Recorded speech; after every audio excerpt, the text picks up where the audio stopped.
Hello and welcome to episode 566 of Fergo on the Freak. I'm that bloke from Rugby League Project, Andrew Ferguson. You can find me on Twitter at AndrewRLP. And join me as always is the glorious LeagueFreak. You can also find on Twitter at LeagueFreak. How you going there, mate? Going very well, Andrew. How are you? Not too bad. Been busy? It's a good episode we've got coming up. Oh, man. This is a cracker. You know, it's so good, it needs three girthy people involved. So joining us, Johnny Lew. How you going, man? How are we, guys? It's good to hopefully get this one out to the public domain. We've made sure to put the Lego away for this one. I'm pretty sure that was the problem last time. Yeah, it was lack of concentration, I think. Well, or too much concentration. There was definitely a surplus amount of concentration for that one. There's no doubt about that. For those listening, you've probably heard an awful lot, especially over in England, about a lot of dramas that have happened in the last few weeks around the Salford. That's an understatement. Indeed it is. And we thought, instead of just talking about the stuff that's happening right now, that would be easy. Let's take a trip down memory lane and go through all of the recent Salford sagas. What do you reckon? Yeah, I'm here for it. I am so here for it. And I absolutely love the fact that the club that's decided to go bust is the one that Australians can't pronounce properly. How is that won't wind me up, other listeners, at all. How are we supposed to pronounce it? Salford. Salford? Salford. Is that how I've been saying it, or have I been saying it wrong? Yeah, no, you've been saying it right this episode, but usually you say Salford, Australians. The day I will change my language for some tiny little town on the other side of the planet that is just a suburb of Greater Manchester. Have you heard it was a city? Well, I used to hear this all the time. It's a city, and you'd say, like, why? Well, it has a church. It's like got a cathedral, plenty of places that aren't cities have churches, you dumb idiots. Fucking, you know, is Eccles a city? No. Well, what's Eccles? It's part of Salford, which is part of Manchester. Shut the fuck up. It's a suburb. It's a suburb. All right. Well, look, we'll start this in 1995. Okay, we'll do a bit of a quick look at how they came into Super League and some of the stuff there, because there's not much. But in 1995, it was proposed that Salford and Oldham were to merge to form a Manchester club that would automatically be granted a place in the inaugural Super League competition. After a 6-hour meeting between the two clubs, Oldham boss Jim Quinn stated, "We couldn't agree on the venue, the coaching staff, the board, or even a name." Apart from that, though, they went straight down the board with everything else. Nailed Positive. it. And I think it was a good idea, because I think that a club like that would have gone bust eventually. Now, well, on the 14th of April, Salford visited Oldham for a game, and supporters from both sides demonstrated against the merger, invading the pitch at half-time. Oh, nice. How did they get 1,500 people off the pitch? This is 1,500 people and about 5 teeth. Oh, that's not nice, Andrew. I wouldn't say anything like that. Jeez. Allegedly. You wouldn't, because I beat you to it. Yeah. In 1996, Salford finishes 4 wins clear of every other team in the second division comp, but were not promoted to Super League. At the end of the next year, actually, it was the same year, but it was the next season, because remember, they had the winter season ended and they played Super League again in the same year. Mm-hmm. Yeah, the 2-kit year. Yeah. And so they stayed in second division for the second competition in the same year, and they finished 3 wins clear of every other team in second division. That time they did get promoted to the second Super League comp in 1997. Apparently, a lot of the clubs at the time, and Salford chairman John Wilkinson in 1999 said, like every club, we're still trying hard to recover from playing back-to-back rugby league in the centenary season. Yeah. I mean, I can't see how that can be used as an excuse, though, when every other team had to do it. Yeah, exactly. I mean, granted, and Freaky might have to start reeling out a list here, a lot of clubs did go through a few brief periods of financial struggles. Yeah, I mean, the vast majority of them. And then that you got to remember when Super League come in, there were all of these ideas that because they had a big influx of money from New Zealand, and they had all of these ideas of clubs to merge, and we're going to build new clubs, and we're going to have this happen and that's happen. And basically, the mergers that they did have, none of them worked out. The new clubs that they set up, none of them worked out. And, you can look at the Super League ladder right now, and it basically looks very similar to the original ladder that they had in 1895. So I think that shows you everything they did with all of that money that they had available at that moment in time.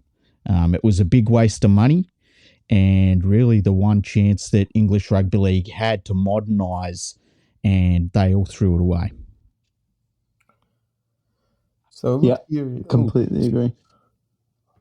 In 1999, the Manchester Evening News reports, and these are a few great quotes here for me.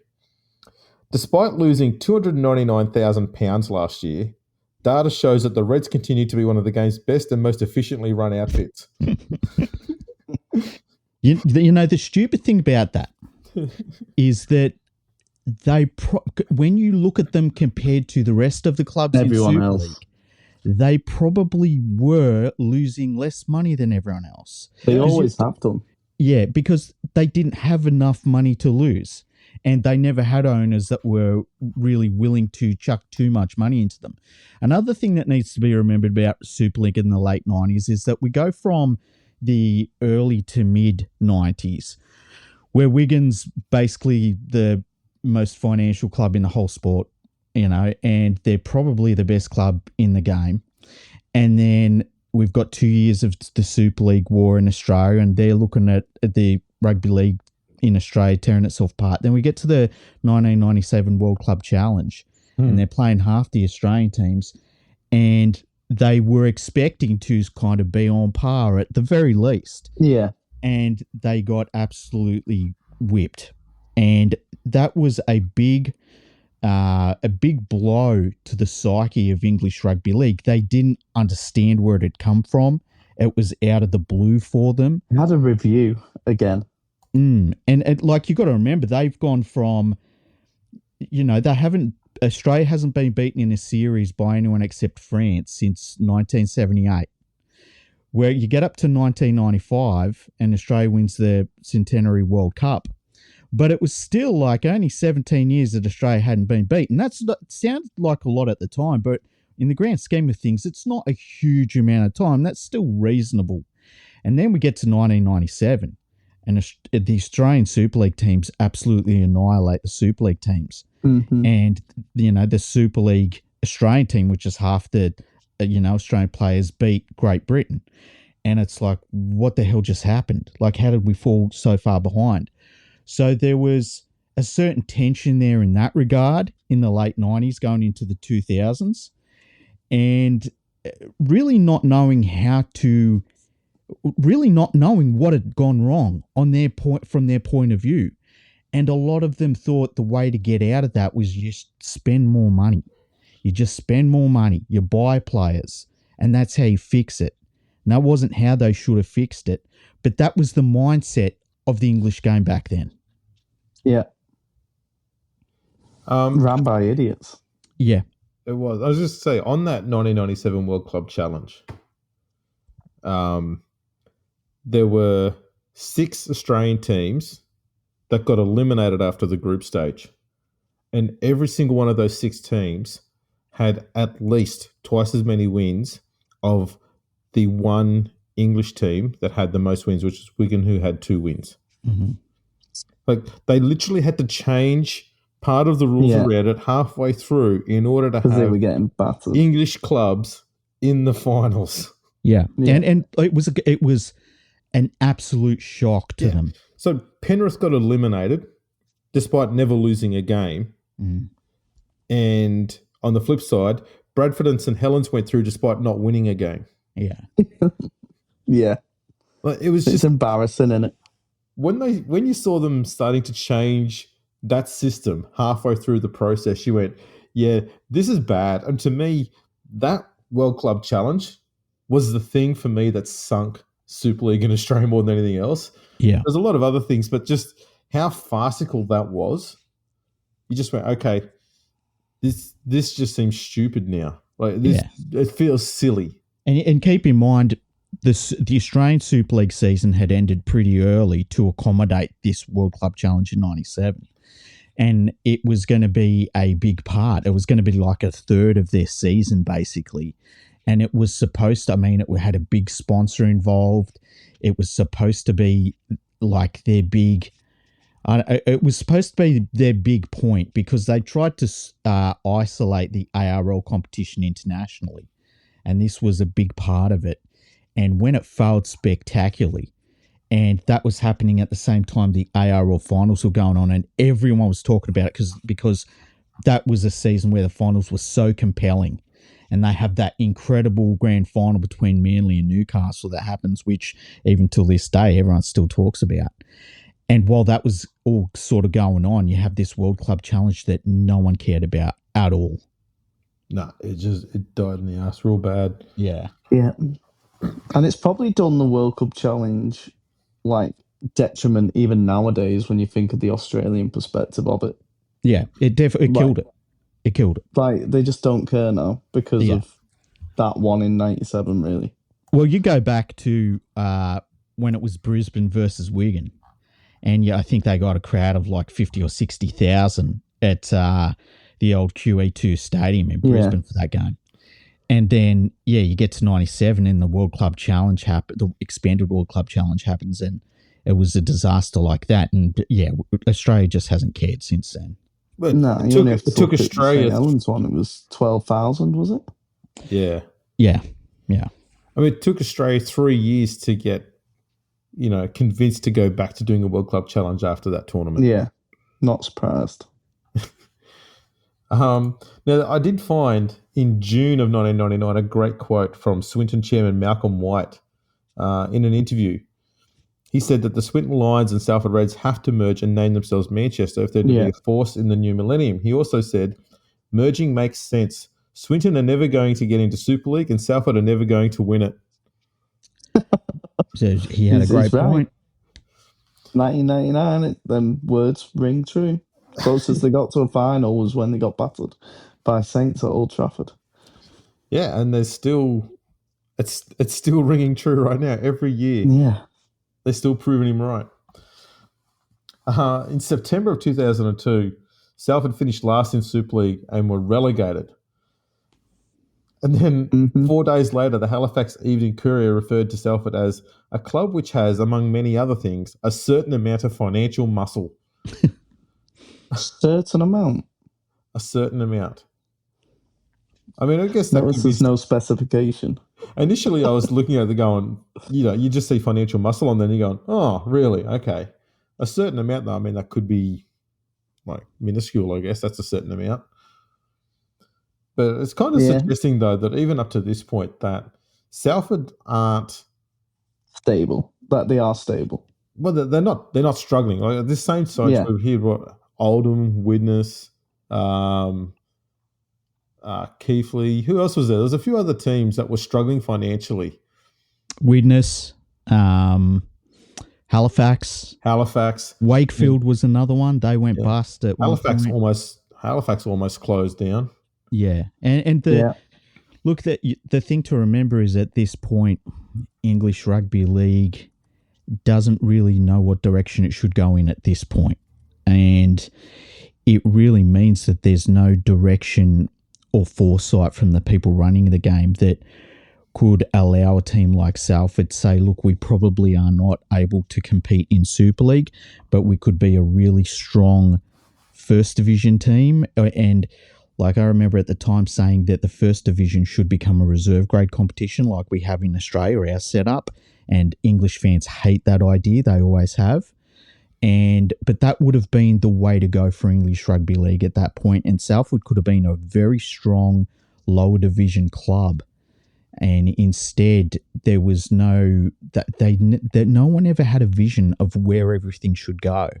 They never have. Yeah, and so you get to this point where a team like Salford wants to be in Super League, can't afford to be in Super League, but everyone around them wants to be in Super League and also can't afford to be in there. And some teams that are in Super League can't afford to be in Super League. And there's some teams in the lower league that can afford it that aren't allowed to be.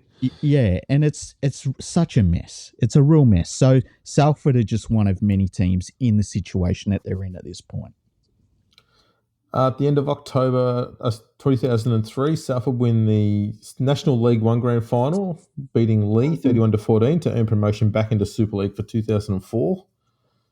And in the same year, the following year, November 2005, the Salford City Council approved the Salford Red submission to build a new 22,000-seat stadium, which includes also a hotel, shopping, and leisure facilities. The stadium portion alone are reportedly costing £35 million to construct, while the entire complex would be around £130 million. Jeez. And this was their golden bullet. Mm-hmm. And it had been talked about for a very long time. Once they got this new stadium, everything was going to be fine. It was going to turn the club around financially, and we've heard so many situations like that in rugby league where they've got this golden bullet, and once we get that thing happening, we're going to be fine. Yeah. And as we're about to find out, struggles. Not quite. 30th of November 2006, the final stage of the planning approval process is cleared, greenlighting construction of the new Salford Stadium precinct. The plan is to have the stadium constructed in time for the start of the 2009 season. They're giving themselves basically 2 years to build the stadium. Yeah. Well, I mean, it's the end of 2006. Yeah. So you want to get it done in 2 years. And hotels. and hotels. It was mad. There was even talk of having a water park there, I believe. Jeez. Wow. Imagine going to a water park in Salford. I mean, to be fair, where the stadium is now, there is a sewage release factory opposite it. So, could have made a water park there. Tasty. The 2nd of June 2007, Red City Developments, the company behind the new stadium precinct, revealed at this stage, it revealed they were 3 months behind schedule after failing to attract companies to rent the retail space, and could be forced to turn to venture capitalists to get it back on schedule. However, if they chose this option, as they say, a bit of the stadium would be technically owned by someone else. Adam Thomas, the managing director of Red City Development, said, "At first, there was one retail company interested in occupying the whole site. The talks didn't go as planned, and so we are now in discussions with 6 or 7 different retailers. The original plan was to allocate various parts of the site to different retailers, then go to the bank for a loan secured against the income and begin work. But those discussions are going slower than we ideally would have liked, so we are reconsidering our options. One option is to go with an equity buyer, which will effectively pay us 20 years worth of money so we can begin construction while continuing negotiations, and they will get money from the retail sites." Bit of a red flag there. Yeah, that I should have called themselves Red Flag Developments. That's bad. Salford Red Flags. It's never a good idea when you say we're about to start construction. It's just the money side of things we're having an issue with. But we'll get there eventually, and everything will be fine. That's always a red flag. And then we're going to borrow money based on the promise of money that isn't guaranteed. I mean, how could retailers not get behind that idea? What's wrong with that? Yeah. That's rock solid. Yeah. Well, I mean, Salford at the time was known as the sewage plant of the Orient. So I don't know why high fashion places wouldn't want to move in there and start selling Dolce & Gabbana bags to people that live in Eccles. Well, it's one of them though. If they had it labelled as Manchester, that's a lot more attractive to retailers than a working class city of Salford. Yeah, I think even the Swinton boss was aware of that. Yeah, it's so obvious. The 14th of September that same year, Salford finished the season at the bottom of the Super League table and are relegated for the following season. The middle of next year, 2008, Red City Development goes into administration. The stadium and precinct are still going ahead, courtesy of a partnership between Peel Holdings, a property group, and the Salford Reds at the time, who were owned by John Wilkinson, as well as some other private investors. The stadium is now expected to be ready in time for the 2010 season opener. So they're now giving themselves a year and a half to get this thing built. With what I'm assuming is no foundations.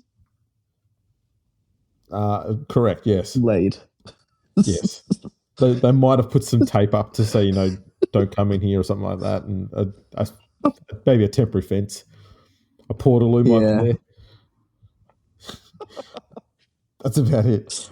They've put a sign on a bit of field going, stadium coming soon. Watch this space. At the end of this season, Salford win the National League One Grand Final, beating Celtic 36-18 and earning promotion back into Super League for the following year. Mm-hmm. And then do you see how they're going up and down the divisions, right? Yo. And so, and as I said, they're like all of the teams around them. And if they could have been a really strong first division team, but that's just not the way the English fans think of sport. Wasn't this licensing year 2008? The first year of licensing? No, it was a bit later on. Because there's a year coming up where Salford they got relegated, and then there's a year coming up licensing, and they came up, didn't they? Yeah, the licensing was later on because there's a year where Salford finished last, but because it might have been 2013 or 2014 actually, somewhere around there, they finished last, but because they had a license, there was no promotion relegation, so they stayed in place. Might even be a bit later on. I can't remember, but it's somewhere around there. Yeah. Go on. Carry on with your timeline then. 2011. This is just a bit of in-house drama that went on with the team. Head coach Sean McRae reveals he will not seek reappointment at the end of the season. That's the 21st of April. The following day, Salford flogged 60-0 by Warrington. 4 days later, they get flogged 52-22 by Huddersfield. And then 8 days after he said he's not going to seek reappointment, he then quits. Yeah, and he was like, for people in Australia that don't know, he was seen as one of, not the super coaches over in England, but they a really well-regarded coach in England. Oh, very well-regarded. I think he won the league with Saints, didn't he? I can't remember. He's an Aussie anyway. Yeah. And like eventually he ended up coming back home to Australia. I believe he had maybe a stint with Souths. Yes, that's right. And it was a disaster. It was like, this guy can't coach at all. But yeah, he was really well regarded over there. And I always saw it as part of the issue the English Rugby League had in terms of he was a nice guy. He was a nice enough guy. And I think that one of the problems they had during this 10-year period in the game is that they would not listen to criticism from anybody from Australia. But then you would get Australians who would go over there and get a job and tell them what they wanted to hear. And I always felt like Sean McRae was one of those guys. And I'm not saying he did it on purpose or anything. I just think he was a nice guy. But they tended to put more value into a guy that they liked talking to rather than from people that were saying, hey, you need to change. Did a lot of TV stuff. Yeah. Because he was a nice guy. And he knew his stuff, to be fair. The problem was he knew a little bit about rugby league, but he didn't know enough. He didn't know what really needed to be done over there. He sort of just told them what they wanted to hear. And like, there were a few guys like that got into roles, and it was like, oh, this guy's really good and this guy's really good in this, but they were kind of telling them what they wanted to hear, unfortunately, rather than pushing reforms. I'm just on Rugby League Project now, looking at his record, and his first year at Saints in '96, he won it. 90% win percentage he had at Saints. In contrast to Souths, where in 48 games in 2 seasons, he won 12 games. When was he at South? What years was that? 5 and 6. That was just after they come back. They were a mess. Yeah. Yeah, they were a mess, to be fair. But it was like, I mean, you could... Lost 21 games in his second year.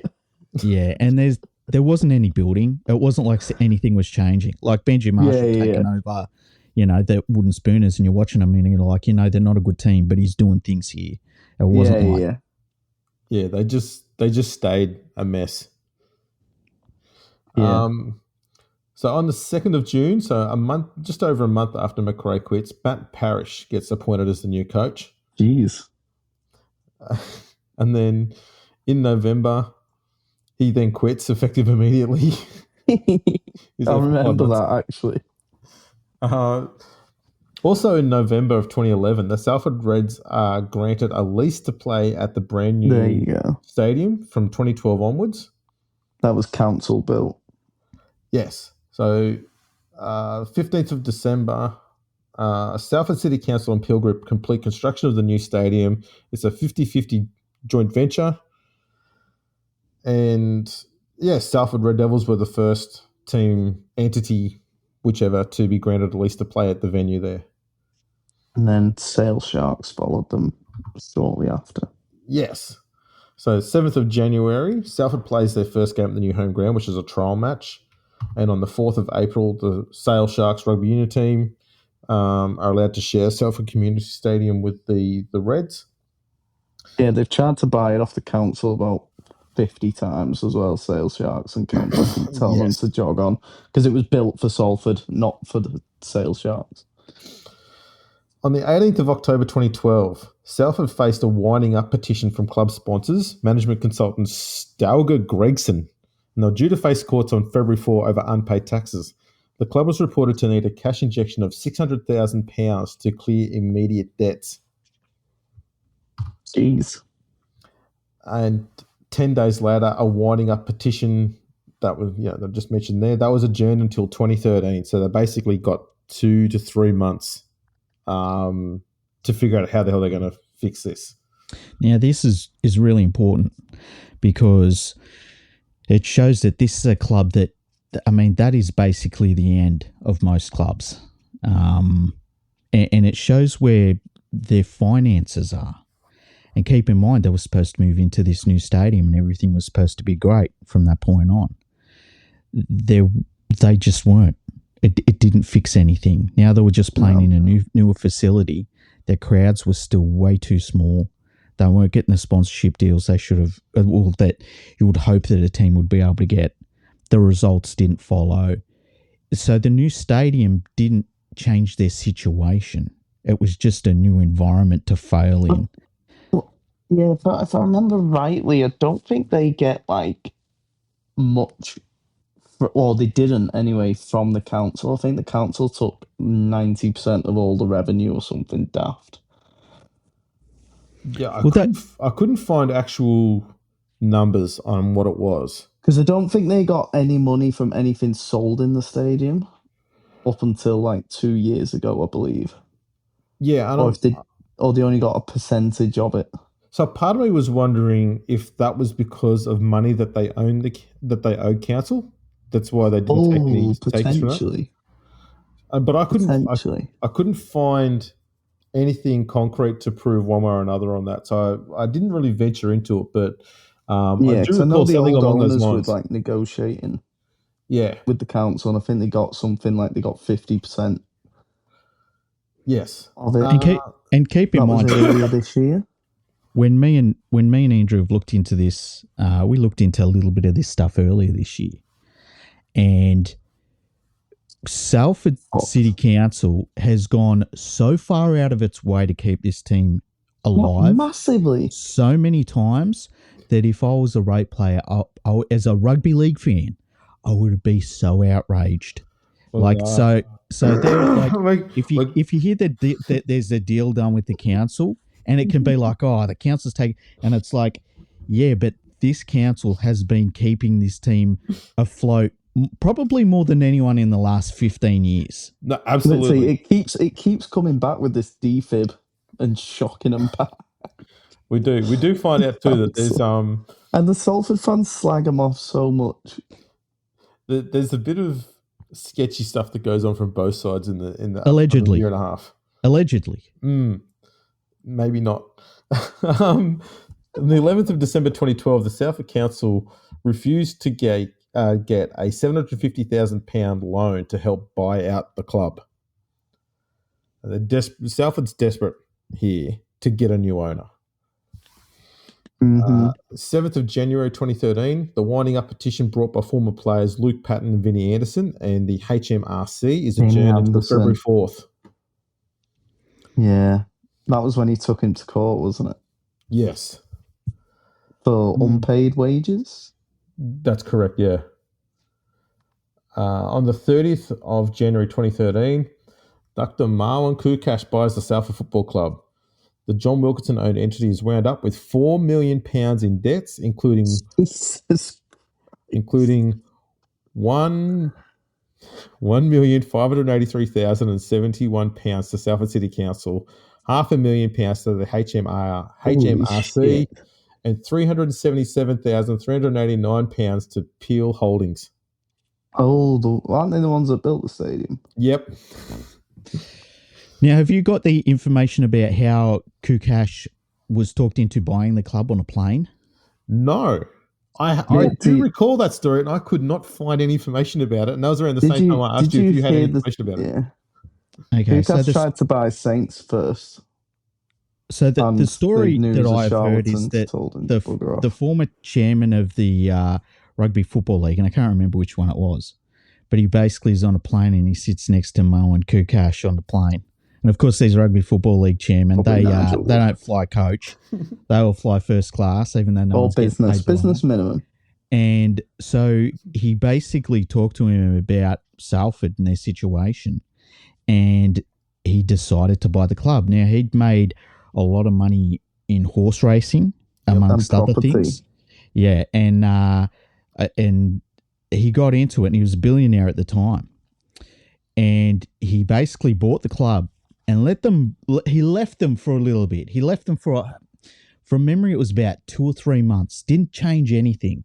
And then all of a sudden come in and started firing people left and right because he basically sat back and saw all of the problems with the club over that time period. Keep in mind, this is a guy that had no rugby league background at all, didn't even know about the sport at all by his own admission. And he lived in St. Helens. He was a St. Helens season ticket holder. Well, he said in the media he didn't know anything about the game. Yeah, but and so he come in, he made a lot of changes, brought people in, and it was a classic thing of probably brought in people that were good to talk to, and said they had a pretty good plan for his club, and probably were not the right people to implement any plan at any club. Well, it does get pretty intense through this next year and a half. Mm-hmm. The day after it was announced that he bought the club, as part of the takeover, it was announced that he agreed to pay all of the current outstanding debts of the old company, except for the £1.5 million owing to the Salford Council as per a CVA. And the day after, the Salford Council Strategic Director, Martin Vickers, negotiated an, in quotation marks, informal agreement with Kukash, whereby the Salford team could use the stadium rent-free for the first 2 years and that it wouldn't have to pay match day costs at the stadium either.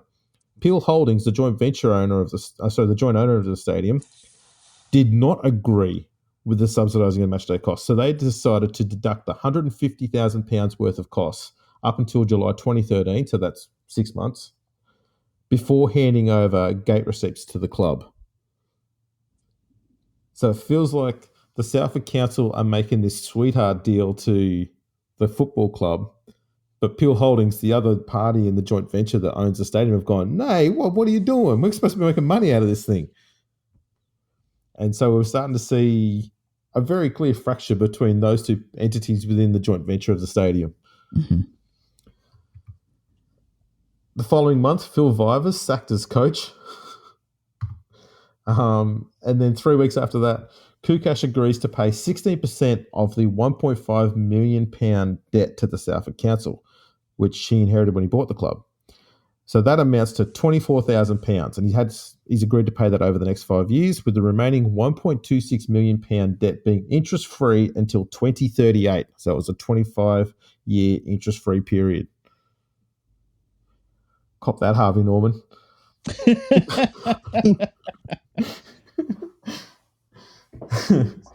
13th of April, 2013, Brian Noble becomes coach. Yeah. And yeah, so he brings in Brian Noble. Brian Noble's resume looks fantastic. Brian Noble, another really nice dude. Not the guy. 8th of May, the club is fined £100,000 for having 14 players on the field against Castleford. Just what you need is more bills. 100 grand. Yeah, that's a lot. That's a lot for that. Yeah. 2 days later, the council was owed £20 million by the joint venture, which built and ran the stadium, and also owned £1.5 million by Salford. The Salford Council took out a loan of £600,000 as an emergency loan for the stadium, along with a further £600,000 tipped in by the Peel Group after the company behind the ground recorded a £4.3 million loss in 2012. See how the stadium has all of a sudden become an absolute black hole for everybody? Like, and this was supposed to be the thing that fixed everything. And instead, everyone is somehow losing money hand over fist by playing there, by just everything you could imagine. And it's just a really bad situation. On the 14th of May, just 4 days later, the club has announced it is going to be renamed the Salford Red Devils from 2014. And Freaky, a few other things happened on this day. Take it away, sir. This is my favourite part of this whole thing. Okay, so they announced that they were changing their name from the Salford City Reds to the Salford Red Devils, which is a name that had been on the radar for a very long time, and everyone wished they'd used that name, and they finally used that name. And so they announced it on Twitter. And I saw it, and it just popped up. And on Twitter, I saw Gavin Wilson. He said, you know what? I love the name. It was something like a good name change or something, but you really should have brought the website address before you announced all of this. And I thought, wow, that's interesting. I had a look, and it was still available. Now, this is minutes after it's been announced.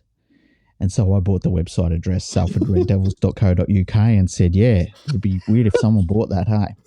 Now, everyone, and it was just funny. It was silly funny. And I thought that the club would have got in touch and said, hey, do you want to sell it? And I would have sold it to them for a reasonable fee, like not a huge amount, but, you know, it's their website address. No one ever got in touch with me, which is fine. But people thought that I was going to do something terrible with it, and I didn't. I just changed it to link to the Salford section of my website, and I still own it, and I've never done anything silly with it. And as I've said, like, of all the things that have happened at Salford, the one thing that has always been paid for is that bill for that website address. So what you should do is make it so it links itself to, like, a payday loan company. So look, I could have done all sorts of things with it, but I literally, I'd never felt the need to. It was just sort of silly that it was available, and I really did. I thought that they would have got in touch with me and said, hey, can we buy it off you? And I would have been like, yeah, no worries, but never happened, and that's all right. If you're going to do a massive rebrand like this, surely that's the first thing you do before you announce anything. You would think so. You'd think so. You just need to change the landing page. It just says the Manchester Red Devils. Coming soon. Watch your space. Yeah. A joint partnership between Salford and Swinton. Best thing about that is there's nothing Manchester United can do about that because they got the Red Devil from Salford, so there you in go. the logo. Yeah, I remember there was always a lot of talk leading up to those years before they changed their name to Salford Red Devils, that it was like, oh, they wouldn't be able to because Manchester sort of owns it. And I know Salford had it first, but now it's Manchester's and stuff like that. And it turned out that legally it was, none of that anything. Was a problem. Yeah. So they just changed the name. They threatened to do it, didn't they? And I think they did a bit of history and then went, oh, yeah, we're not going to win this in court. Yeah. And look, I understand it if I was the Manchester Soccer Club, you know, it's, it is a name that's attached to them, but, you know, they could have made it messy and they didn't, to their credit. Mm-hmm. On the 4th of June, so 3 weeks later, the club fine for having 14 players on the field is halved upon appeal, but they lose 2 competition points. Jeez. Still a harsh penalty, that. It does feel a bit rough. The following month, Martin Vickers signed a letter sent to Peel Holdings stated that if Peel refunded the money to the Salford Club, the Salford Council would pick up the tab up to £164,000 by reducing charges made to the stadium. That's outrageous. A month later, Martin Vickers resigns from the Salford Council. Not surprised. The week after, a Salford Council report states that a formal tenancy agreement with Salford City Reds has been entered into. This agreement stated that Salford City Reds would not pay any matchday costs for 2 years from the 1st of January 2013 until the 31st December 2014, up to the value of £164,000. Oh, sorry, pounds. It's interesting that official announcement was made several months after the informal arrangement had been already made. Mm-hmm. And that the tab up to 164Ks was something that Martin Vickers mentioned the month before. Mm-hmm. A month after that announcement, Martin Vickers, who resigned from Salford Council on the 7th of August, on the 4th of September, he takes up a role at the Salford Football Club.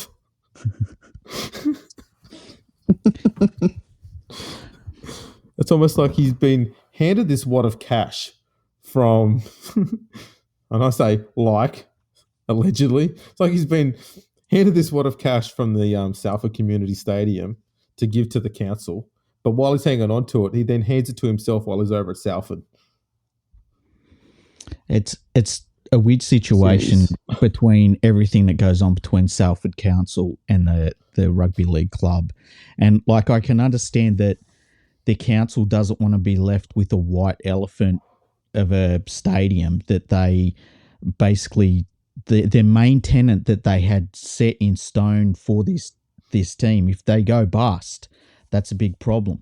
But while all this is happening, the Sale Sharks really want the stadium.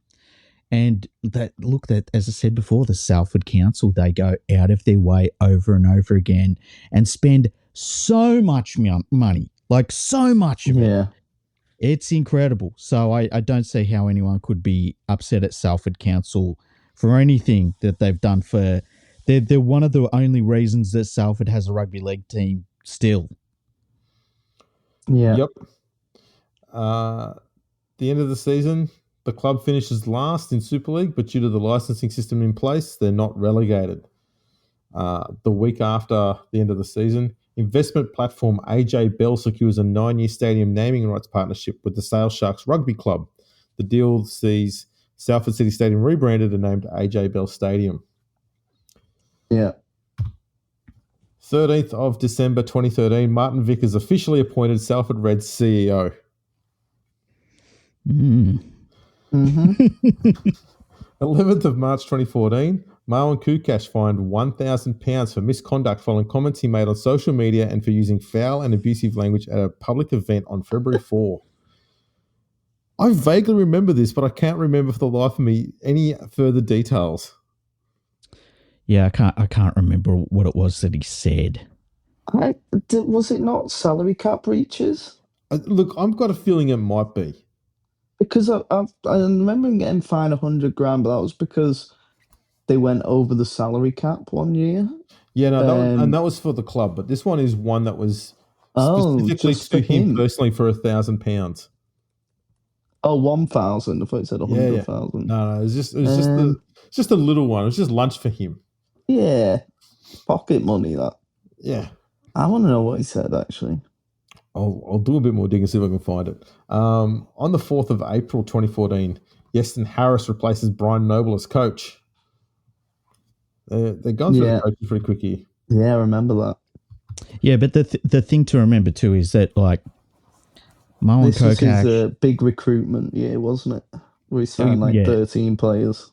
And he brought in Brian Noble, and Brian Noble has this great resume, and turns out it was just being at the right place at the right time, as it is with a lot of Super League coaches, to be fair.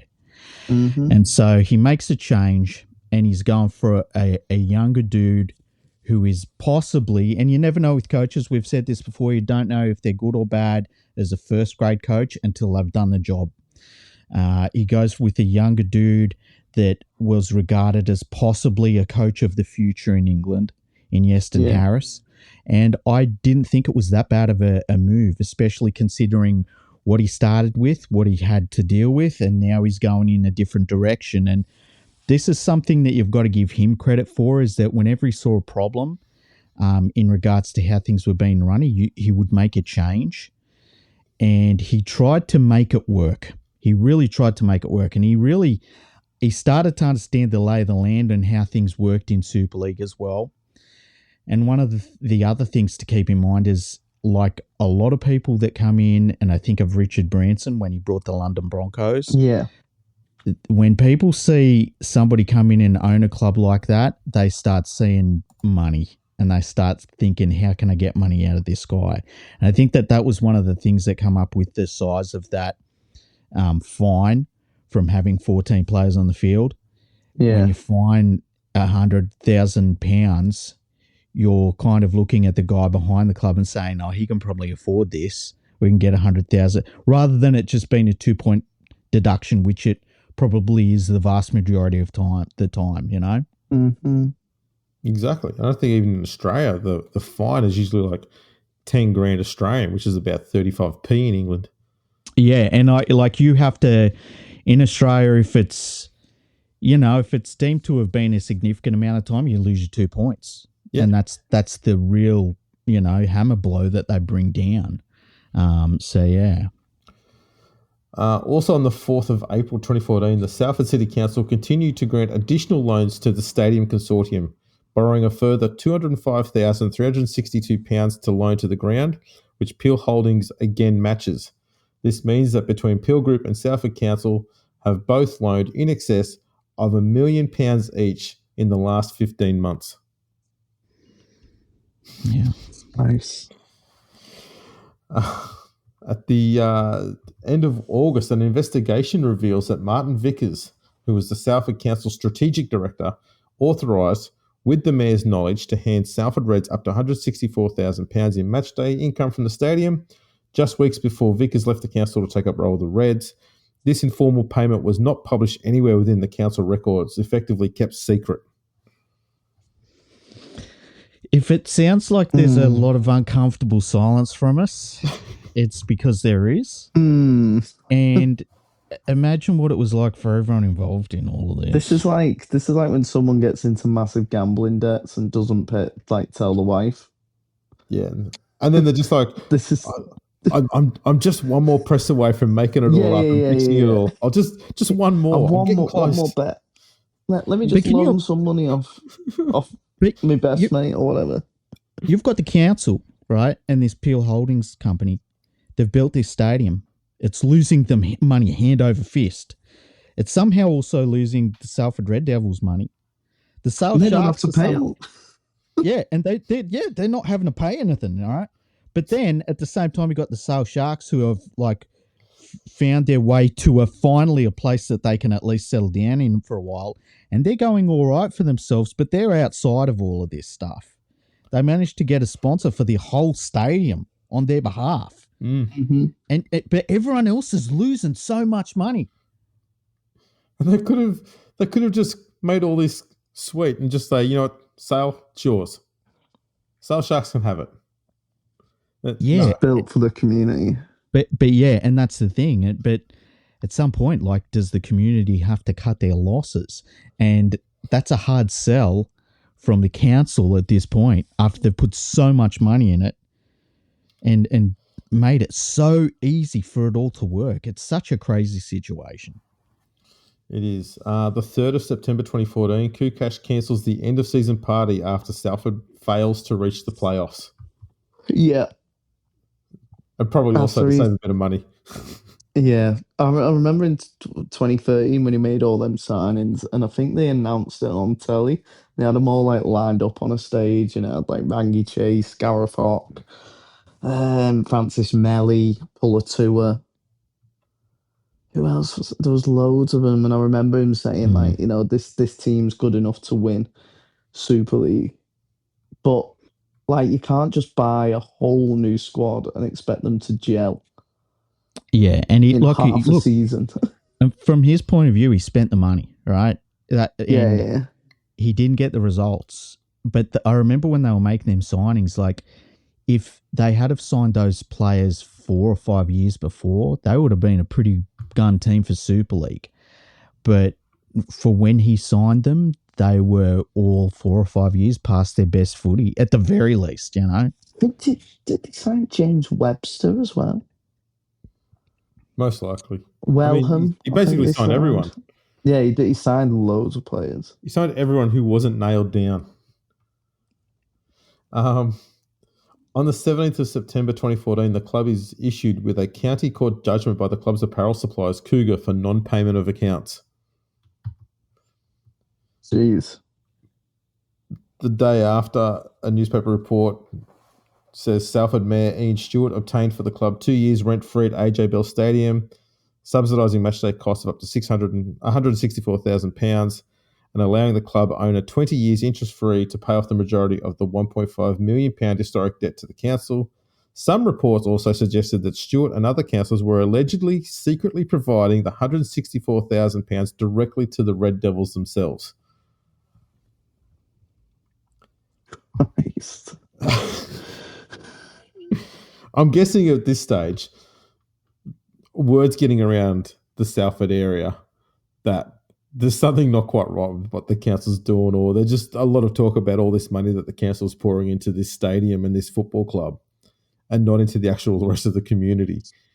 And so he's getting a bit of bad press. He's gone, we might have to stop taking the money out of the Salford coffers and just tip it in out of our own.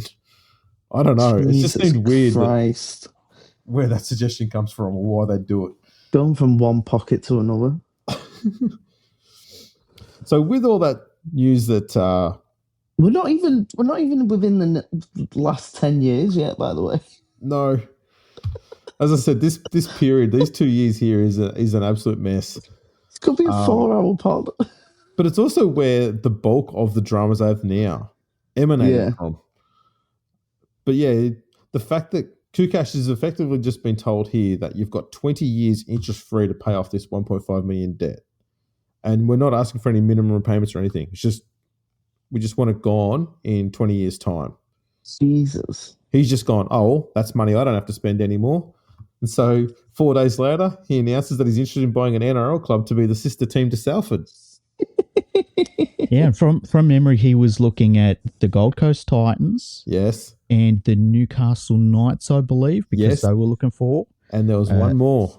Let me think. No, it's got to be one of them. Like who was it? Them West Tigers. Teams. West Tigers, really? Yes. I was going to say it'd be one of the I distinctly remember that because I was thinking, why would we have any sort of partnership with a team in England? I didn't get it. Yeah. Oh, look, I thought he might have actually bought the Titans or the Knights. And I thought maybe the Titans in particular in terms of, I can see, but if you really enjoyed rugby league and you moved to the Gold Coast, it's like a lifestyle change. But man, that would have been a big lifestyle change for him. And if he had have done that, I think he would have probably got rid of Salford immediately because it would have just been such a big change for him personally. Was this around the same time that Nathan Tinkler bought the Knights? It was, it might have been a little bit after it where they were Or maybe it was when they were trying to find a new owner for the club. It was around that time. Yeah. And the Knights ended up going in a bit of a different direction, which I think was probably a good idea. But yeah, it was. I thought he might have got the Titans, but never panned out. No. We're into 2015 now. On the 27th of April, Salford have had a number of injuries and suspensions to players. Yeah. And they sent a request to Hull FC to postpone the upcoming game. And Hull said, nah. No. I remember this. I went, that takes some balls. Yeah. It's worth trying, though, hey? I guess it is. The worst they can say is no when you play the game, innit? Or you forfeit the game. So I think at the time it was only 24-0 if you forfeited the game as well. So now there was three pieces of bad news for him in June of 2015. The first one was on the 8th of June. Bailiffs visited the club's headquarters looking to recover unpaid debts. Jeez. 2 days later, Tony Puletua is reported to be suing the club for £50,000 in unpaid wages. Other players, as well as staff, including physios, claim to have gone without pay for up to 3 months. Rumours circling on social media, which were deemed mostly true, also said that some players had to sell their cars for cash. Others were not having their rent paid as per club agreements, and all-around difficulties in getting their salaries out of the club. Yeah.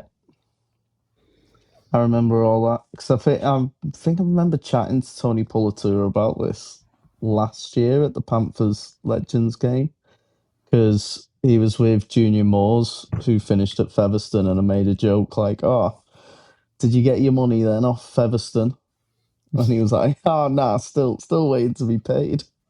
Or like made a little joke about that. And then I remember saying that though, you had issues, didn't you? And then he was chatting about it. I think, didn't they settle out of court? If my memory. Apparently, yeah. Yeah. So I think they did the same with Melly as well. The thing about all of this though is that the Rugby Football League saw this about players not getting paid their wages, and they brought in reforms where they would cover player wages with the Skies. Oh no, they didn't do any of that. They just let it happen. Sorry. Yeah. Let it happen. Yeah. But so the other bit of bad news I had was on the 23rd of June when Tim Sheens accepted a role as director of football at the club. Wasn't he coach first and then director of rugby, or was he director of rugby then coach? Football, because this is how it works. Okay, you become director of football, and then you appoint yourself as a head coach. Yeah, you tell everyone else that they're bad and they can't coach as good as you, and then you become coach. Forgot that step. It's called so much easier then. Yeah, it's schooling it. That's right. And then a week and a half after Tim Sheens becomes the director of football, Yeston Harris goes on sick leave. Yeah. Yeah.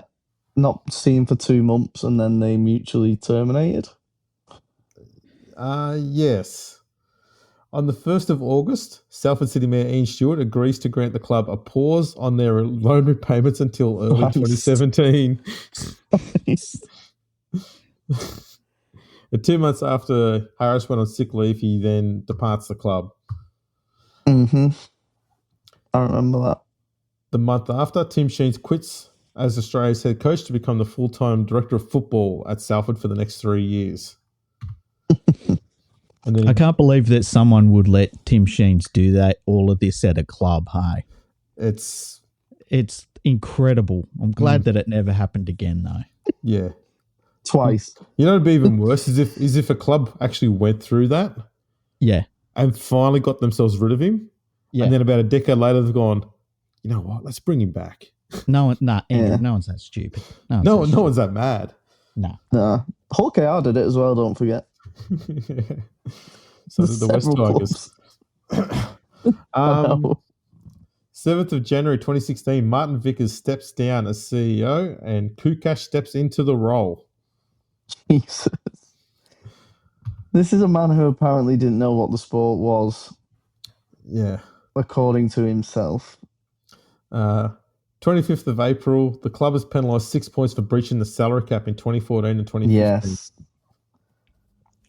Now, to be fair,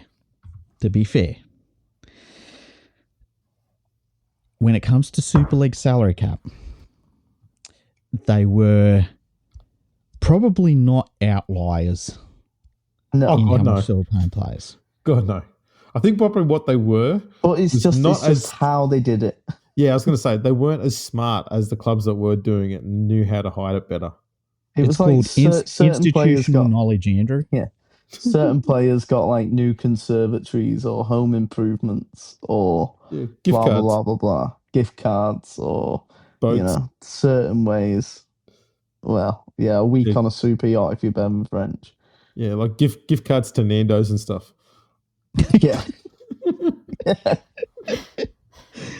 Man, that stuff was rage over there back then. I remember all the players were crazy on Nando's over there at the time. Oh, mate, it's class, to be fair. But do you remember like that loophole they used to have with overseas players where like they just used to pay them in an offshore account when they were in Dubai in transit? Like they'd be on a really crappy wage, but in this offshore account they'd be getting an absolute fortune put in and then it'd be transferred tax-free when they were laid over in Dubai or whatever.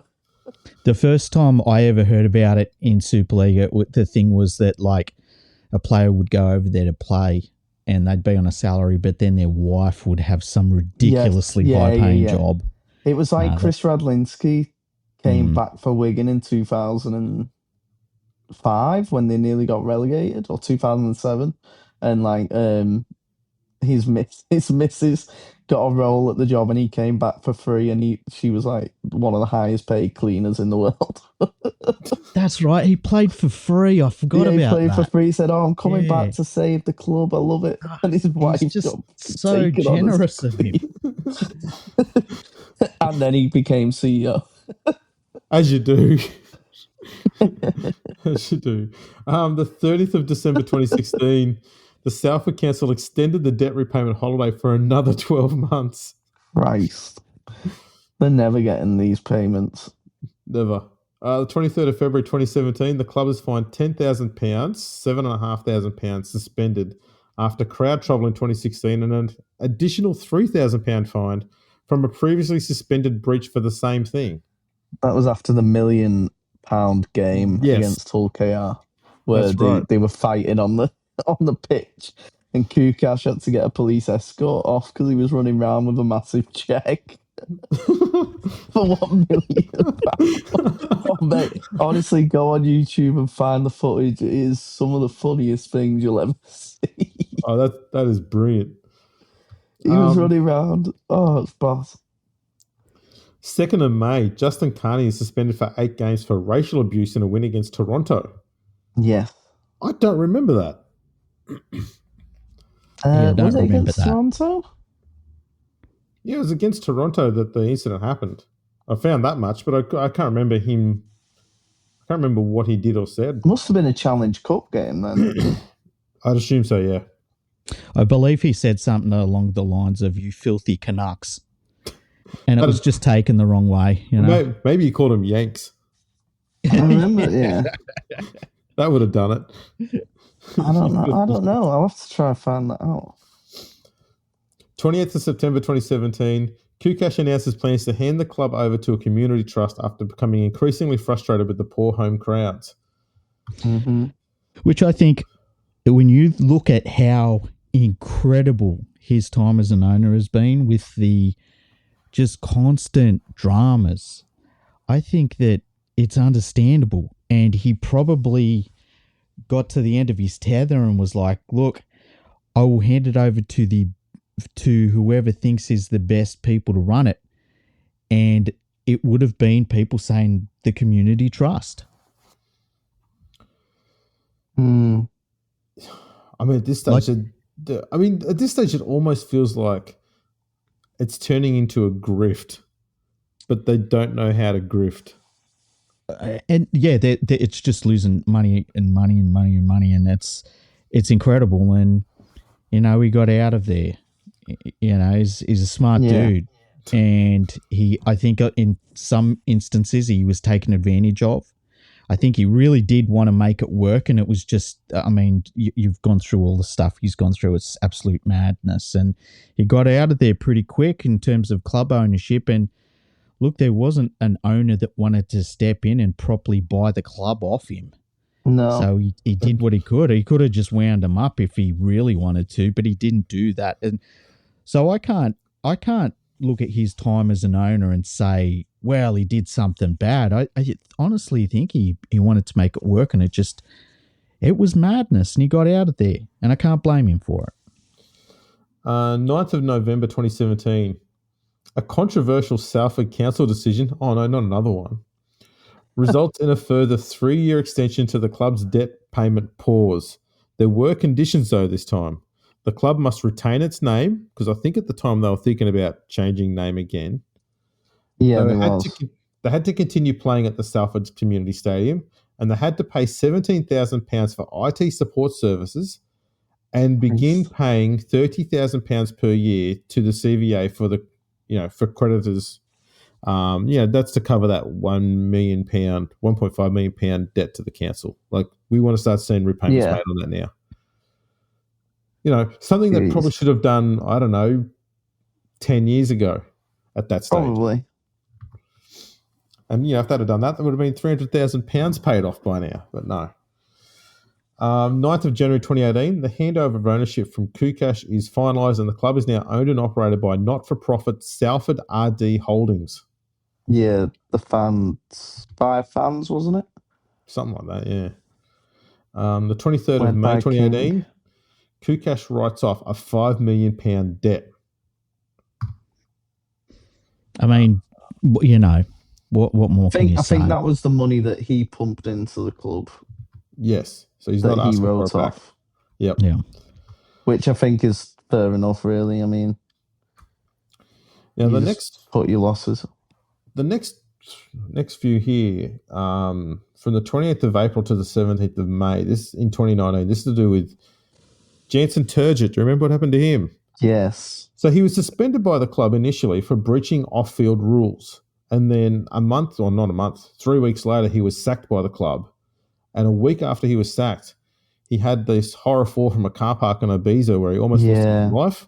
He suffered fractures to every bone in his face, both broke hips, both legs, both knees, both hands, and broke one of his arms and was on life support. He survived and years later revealed that it was a suicide attempt, and he jumped from 3 stories up. Yeah. It was terrible. It's a good interview that he does. I can't remember what it was on. And he talks about the issues he's had and everything. And I think he came back playing after that for a couple of games. Did he come in back the non-leagues? Yeah, because he had actually played for Turkey, I think, when Turkey first started playing International Rugby League. Yeah, he did. He was their captain. Yeah. Well, we jump forward a bunch of months here to the 16th of March 2020. The season is suspended due to COVID. A bunch of months. A bunch of months. It's normally in these things, we'll jump forward a couple of years. But this is off the timeline for the last 10 bullet points have been in the space of 8 months. The 1st of May 2020, the UK government hands Super League a £16 million loan to help protect the sport during COVID. Clubs who are financially weakest get bigger loans than others. Salford obviously got a sizable amount, although it was never revealed how much they got. Ooh, that's never a good sign, is it? No. The 3rd of 11th, 2020, the 3-year pause on CVA payments expires and Salford were unable to meet their financial obligations.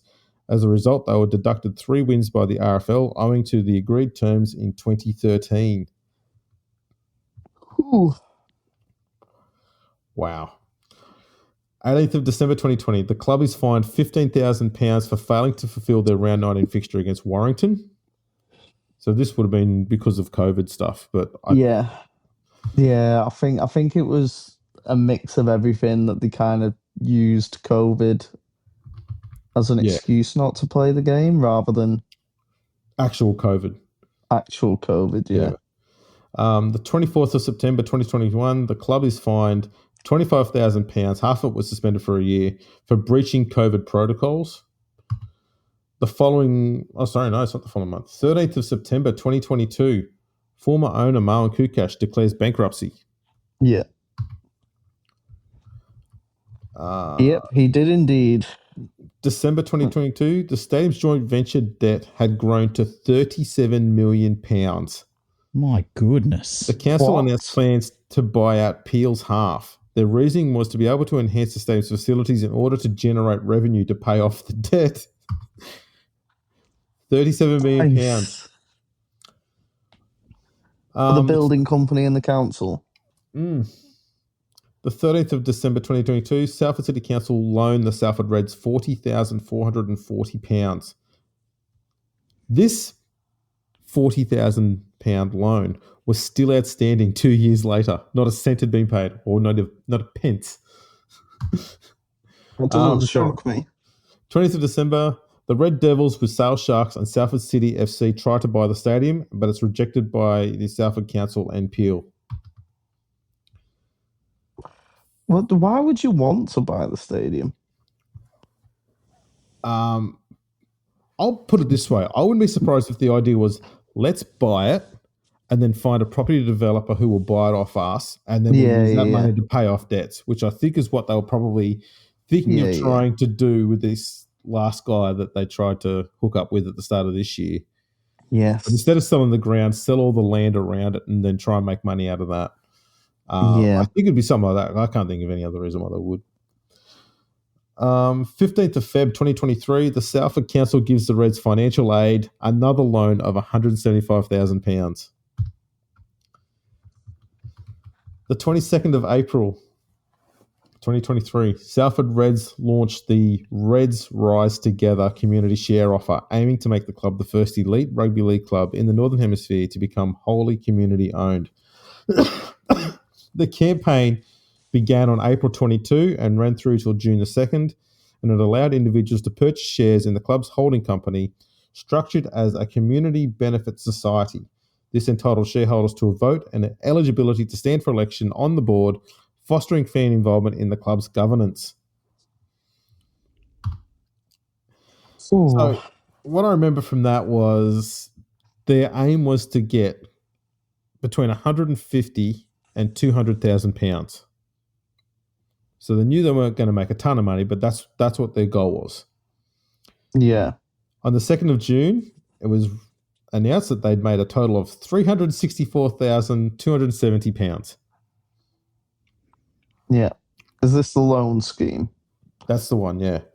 The buying of shares that you can buy by taking out loans as fans. Because I think I've got the actual statement here. Because I was looking it up as to what they wanted it to do. And why are we doing this was to maintain as competitive a playing squad as possible to compete at the highest level, because basically they've always been a selling club because they've always had debts, as we are going through here.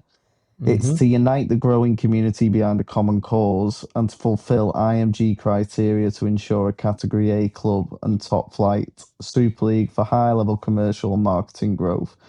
Basically, they were relying on fans to take out debt because I believe they teamed up with a finance company as well, allowing them to borrow up to £1,000 to buy these shares, and they had different share packages they could do. And I remember people like literally gloating and saying how great the scheme was because they won't have to sell players. And I'm sure you're going to get onto this in a minute, but I think literally after this statement got announced, the May, Tyler Dupree puts in a transfer request, and then in July he joins Wigan for a reported fee of $165,000. And then later in the year, they sell Brodie Croft and Andy Ackers to Leeds for a combined $300,000. Like, this was just utter bollocks. And it was just a scam, and fans just got in debt, as well as the club getting in debt. Yeah. It was a waste of money and a waste of time. And what a terrible thing to put to your fan base. And, they help us out by getting in debt. A terrible, terrible thing. And to keep players and then sell players. It's a farce. And the thing, they're playing on the emotions of fans. and they're doing all of these sorts of things to say that they want to be part of the elite competition. And this is obviously not something that an elite sporting club would ever need to do, because they would be better run, they would be better financed. But this is all just a burning black hole of money, as you can tell by this point. And you think back, like, 20 years earlier, when they were absolutely killing it in the first division. And if they had just stayed in the first division and built themselves up there, instead of running this hamster wheel of debt for the next, 25 years or so. Yeah. It's a terrible situation, but it's a situation that we've seen at so many clubs in England. And, even the top clubs, we saw how quickly things started to fall apart at Wigan at one point, where they almost got relegated. And it was like, well, if they get relegated, they're in so much trouble because they spend so much money they can't afford to. And this is all a symptom of the overall financial situation that you see in rugby league in the UK, where no team is making money. And the ones that are financially strong, in quotes, it's just a rich owner that tips in money extra on top of everything. Yeah, pretty much, yeah. And if those people walk away from any of the clubs, some of them will get replaced at certain clubs, but it would take nothing for a club to just completely collapse because the rich fan that owns them is just done with them, or they pass away, or whatever happens, And that's the problem with English rugby league right now, is that all of the clubs are so close to being a Salford. It's so crazy how close they are. Yeah, every single one. It's maddening to me, because I've been talking about it for 20 years. And the thing is, so the RFL, what do they govern? They don't do anything. They've seen it now with this situation that we're going to come on to with the timeline that we're getting to. But, this shares thing happened, and they didn't exactly do anything to help the RFL. They didn't say, actually, we don't think you should be doing this. They actively encouraged it by letting them do it. And it's just... Could you imagine the NRL allowing that? Set up a membership scheme. Don't allow fans to spend $1,000 on a lie just to donate to charity, and say they have one vote each. They get a vote on the club's future and this, that, and the other. They didn't get a vote for when the club got sold to these people, and they own a stake of it. Apparently, they don't own anything. There's no percentage of that club owned by. They own the debt they took on board. Yeah. That's their basically, well done. You bought a percentage of a club that's massively in debt. Well done. Look, I remember donated money. During COVID, we had NRL clubs that obviously people had paid, season ticket money, and they couldn't go to games anymore.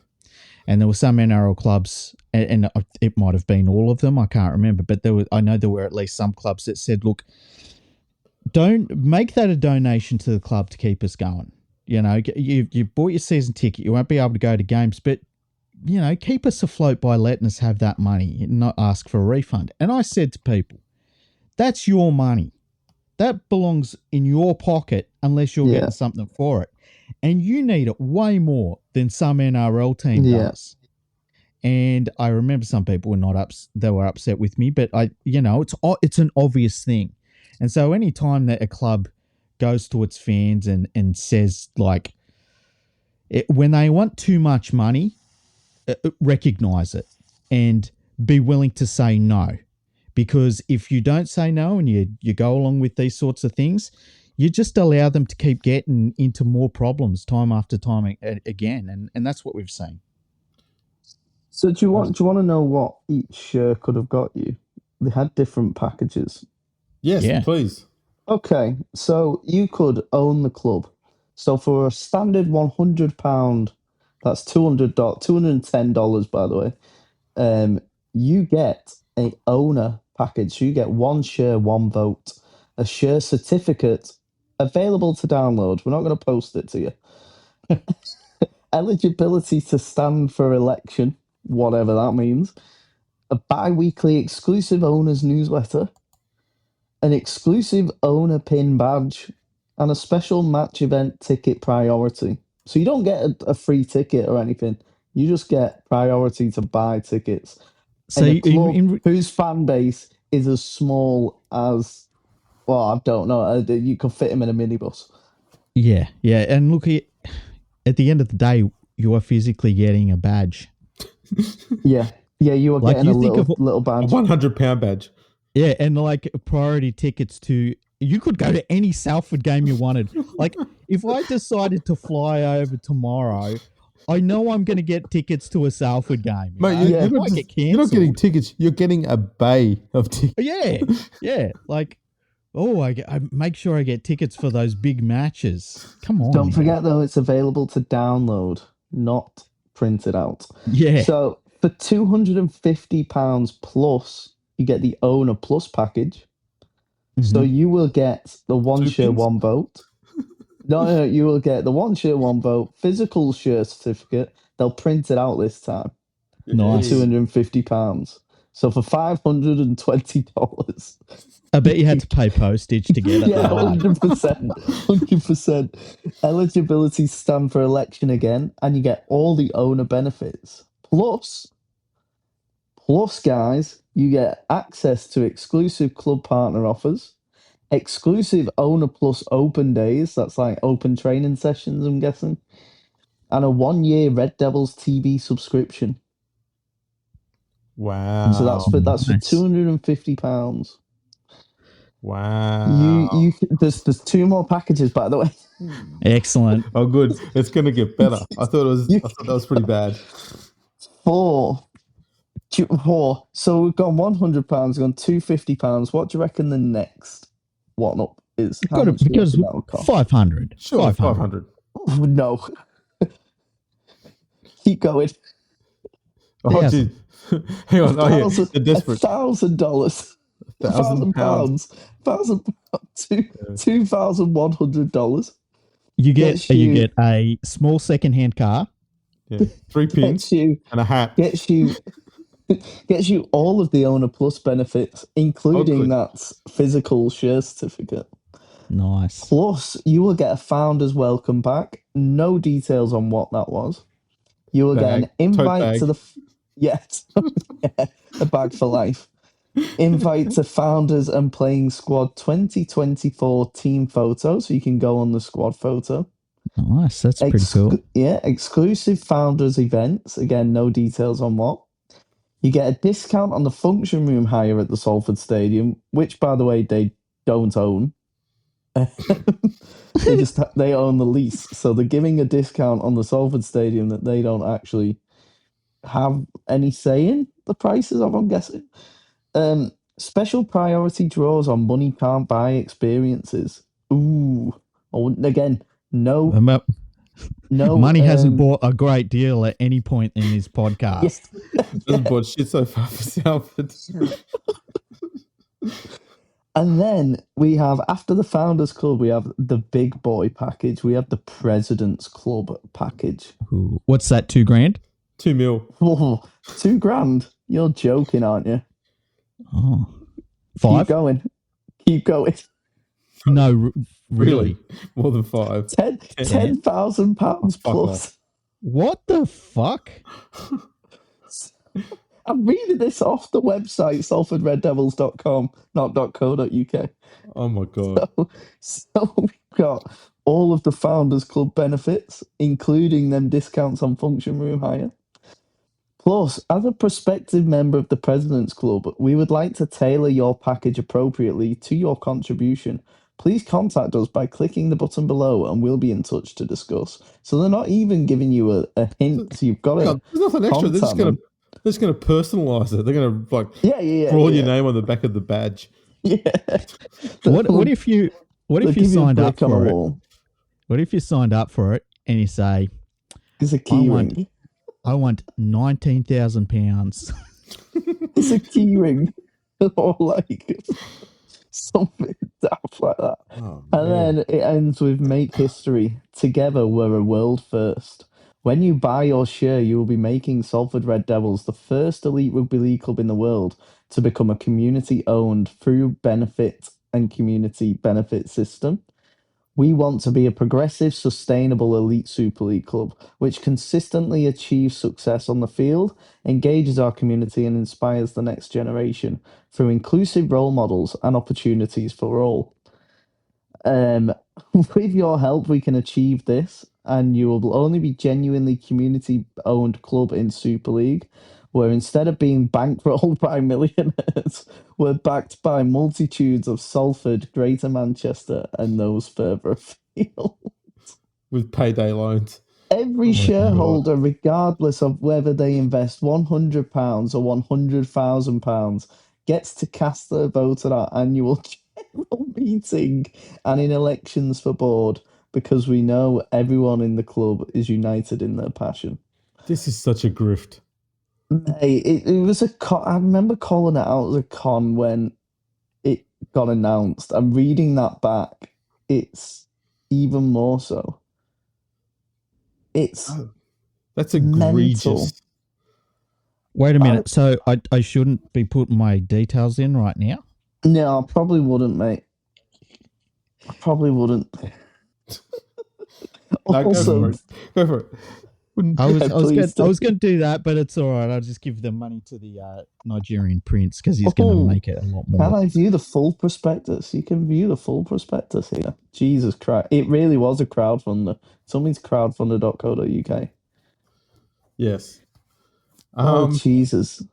So after they got their £364,000 from the community share offer, the 5th of March 2024, so this is literally 9 months later, the Salford Council gave the Reds another grant of £315,000.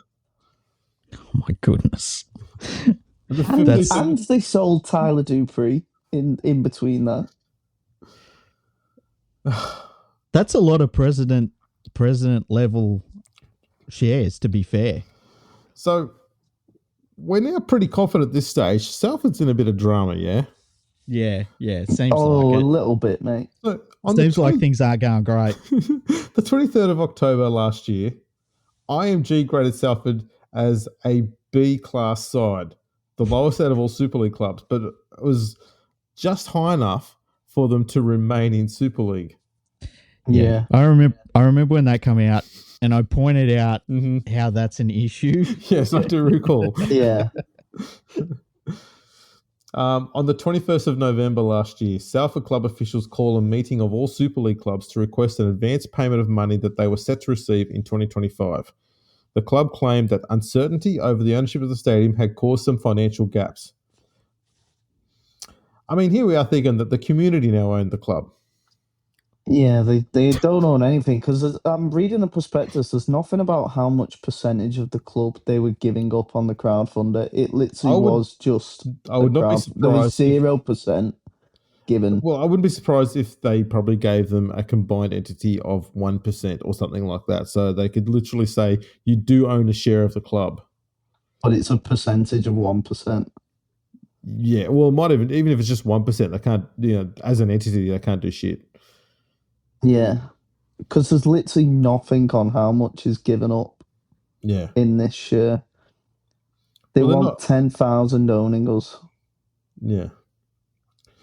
A few days after their meeting with the Super League clubs, Salford secured a £500,000 advance on their RFL central funding to cover financial shortfalls over the off-season. As part of the process, the RFL would directly oversee club operations. This was November last year. Mm-hmm. Yeah. Now, when this happened, I put the alarm bells out. I said on Twitter, I was like, hey, when this shit happens, it's like there's been a lot of stuff that's happened at Salford, but when clubs start doing this sort of thing, it's like you've got a real problem. And I don't think some Salford fans understood that. No. And I understand why still don't, some of them. Yeah. And look, I understand why Super League made that decision, because they needed to get to the start of the season with a full set of clubs so that they could fulfill their commercial agreements that they had. But yeah, that was for me. That was like, oh, this might really be like coming towards the end here. The 13th of December last year, the sale of the stadium to the council is finalised. It's reported also that as part of the RFL oversight of the club's operations, Salford had been ordered to cut £700,000 from their annual expenses. In January this year, 20th of January, further to the order to cut expenses, the RFL issued a sustainability salary cap of $1.2 million, which is £900,000 less than everybody else, ordering the club to sell players immediately so as to fall under the reduced cap. Yeah. Salford insisted that a takeover to secure financial stability was imminent and requested more time. CEO Paul King, who said he had offered up his own house as a guarantee to the club's creditors, said he hoped a takeover would be complete by Tuesday, the 21st of January, which is, the next day. Just for anyone listening, if ever you run a rugby league club, never put your own house up. No. As a guarantee against anything. One other thing that I did find in the previous years with some of the Salford, don't quote me on this, I think some of the Salford board members in previous years had been putting some of their, in Australian terms, superannuation up as a surety against the club as well. Probably. Not great. Yeah, don't do that either. Yeah. It's a footy team at the end of the day. Like, we all love our footy team. Yeah, but there's more of them. There's other ones out there. And at some point you got to cut your losses. Yeah, just be like North Sydney fans. Yeah. Instead of supporting a football team, support every possible potential chance to have your team come back in a completely different, unrecognizable version of what you remember. But you get behind that. That's your new football now. They might be 3 time zones away. They might be closer to Africa than they are to you. But, they're going to be the Bears, but they'll be in Perth. And I think we saw that enthusiasm from South's 200,000 fans when the decision come down and there were 15 of them sitting at a bar. That's right. They were pretty happy, those 15 people. Chuffed, I think is the term. A week after the last comment there, a takeover is yet to be finalised. Salford fielded a full-strength side in a trial match against St Helens and won the game 40-12. The preseason game being unaffected by the salary cap reduction, and they released their season squad numbers shortly after, appearing confident that they would be able to keep their stars. Did they win a trophy in that trial game? I don't know. Did they call themselves world champion or something in the trial game? Because don't think so. No. I mean, they could have done and then just melted it down and sold whatever they melted it down into for a bit of coin to pay off their debt. Scrap. Cash for gold. That's when people get their badges and they look on the other side and they're like, World Club Champions. What the hell? What's this medal from? Just dinged it off the side of the trophy. 7th of February, a consortium led by Swiss investment banker Dario Berta is reported to be... He's reported to have been handed full ownership of Salford, immediately clearing all the club's debt, subject to final approval from the RFL. With this massive amount of money that's coming over, still coming over. Now, I remember we did a podcast, and I think we might have mentioned this here at the time, and Freaky was saying, why would this bloke put all his money in there? And I suggested I wouldn't be surprised, given that he's coming from real estate, he's going to sell this off to try and make his money back that way. Yeah. He only wanted the land and he wants the stadium, and that's fair enough. Yeah. That's fair enough. It's a real cheap way to get it. And it is, but he thought it would be really easy to get the stadium, and more than likely there wouldn't be a stadium if Salford Council gave it up to him in the next 5 years. But I reckon he'd just demolish it and liquidate the club. That's how much I think he hates. He doesn't care about the sport. I get it. I totally get it. Like, if somebody went to him and said, look, there's an opportunity here to pick up some land for pretty cheap, and all you got to do is buy this club that's had these financial problems, so you're going to wipe off the debt and then, just let them run the course that's been being run for the last 20 years, and you'll end up with this land. I understand that as an investment, and it's not a fun investment, but not everything in the world that's a nice, friendly thing makes you money. No. The real problem in all of it, it's not any owner. It's not what their motivation is. It's that the Rugby Football League didn't do their due diligence on what the owners' thoughts were going forward and what their plan was. And so I don't have any problems with the Salford owner. I really don't. But the Rugby Football League, who are the custodians of the sport in England, they're the people that I point the finger at this point, because they should have understood the situation better and known what was going to happen. And look, maybe they did. And if they did, that's a completely different conversation. Well, I remember, because it took them forever to approve it, because I remember Salford fans kicking off going, oh, he wants to put 150 million into the club and blah, blah, blah, blah, blah, all this made-up nonsense that he wants to put all this money in. Why aren't the RFL just approving it? He's minted, we're sorted, we're going to win the league. And it just kept being put off and put off and put off weeks and weeks. And then eventually Salford fans got their wish. The RFL eventually approved it. And then it's just been a shit show from minute one when the money didn't land. And then they started saying how it was because of international and this big, massive figure, like it goes through extra checks, this, that, and the other. And then they interviewed someone who deals with large transactions, should we say, as a financial banker, considering St. Helens is owned by investment bankers. In HSBC, I think they would know that, and they were like, yeah, like it doesn't take this long for a big transaction to go in through international accounts. They just kept lying, and they're continuing to keep lying. Well, 2 days after the announcement about Dario Berta being the new owner, the financial approval that they were awaiting for didn't come in time for Salford's Round 3 Challenge Cup game. Yep. So they were forced to name a reduced strength side so as to remain under the reduced cap. However, they still were able to name first-team star players Ryan Brearley, Nene McDonald, Dion Cross, Jade Nikarima, Brad Singleton, Joe Shorrocks, as well as Wigan loanee Tiaki Chan.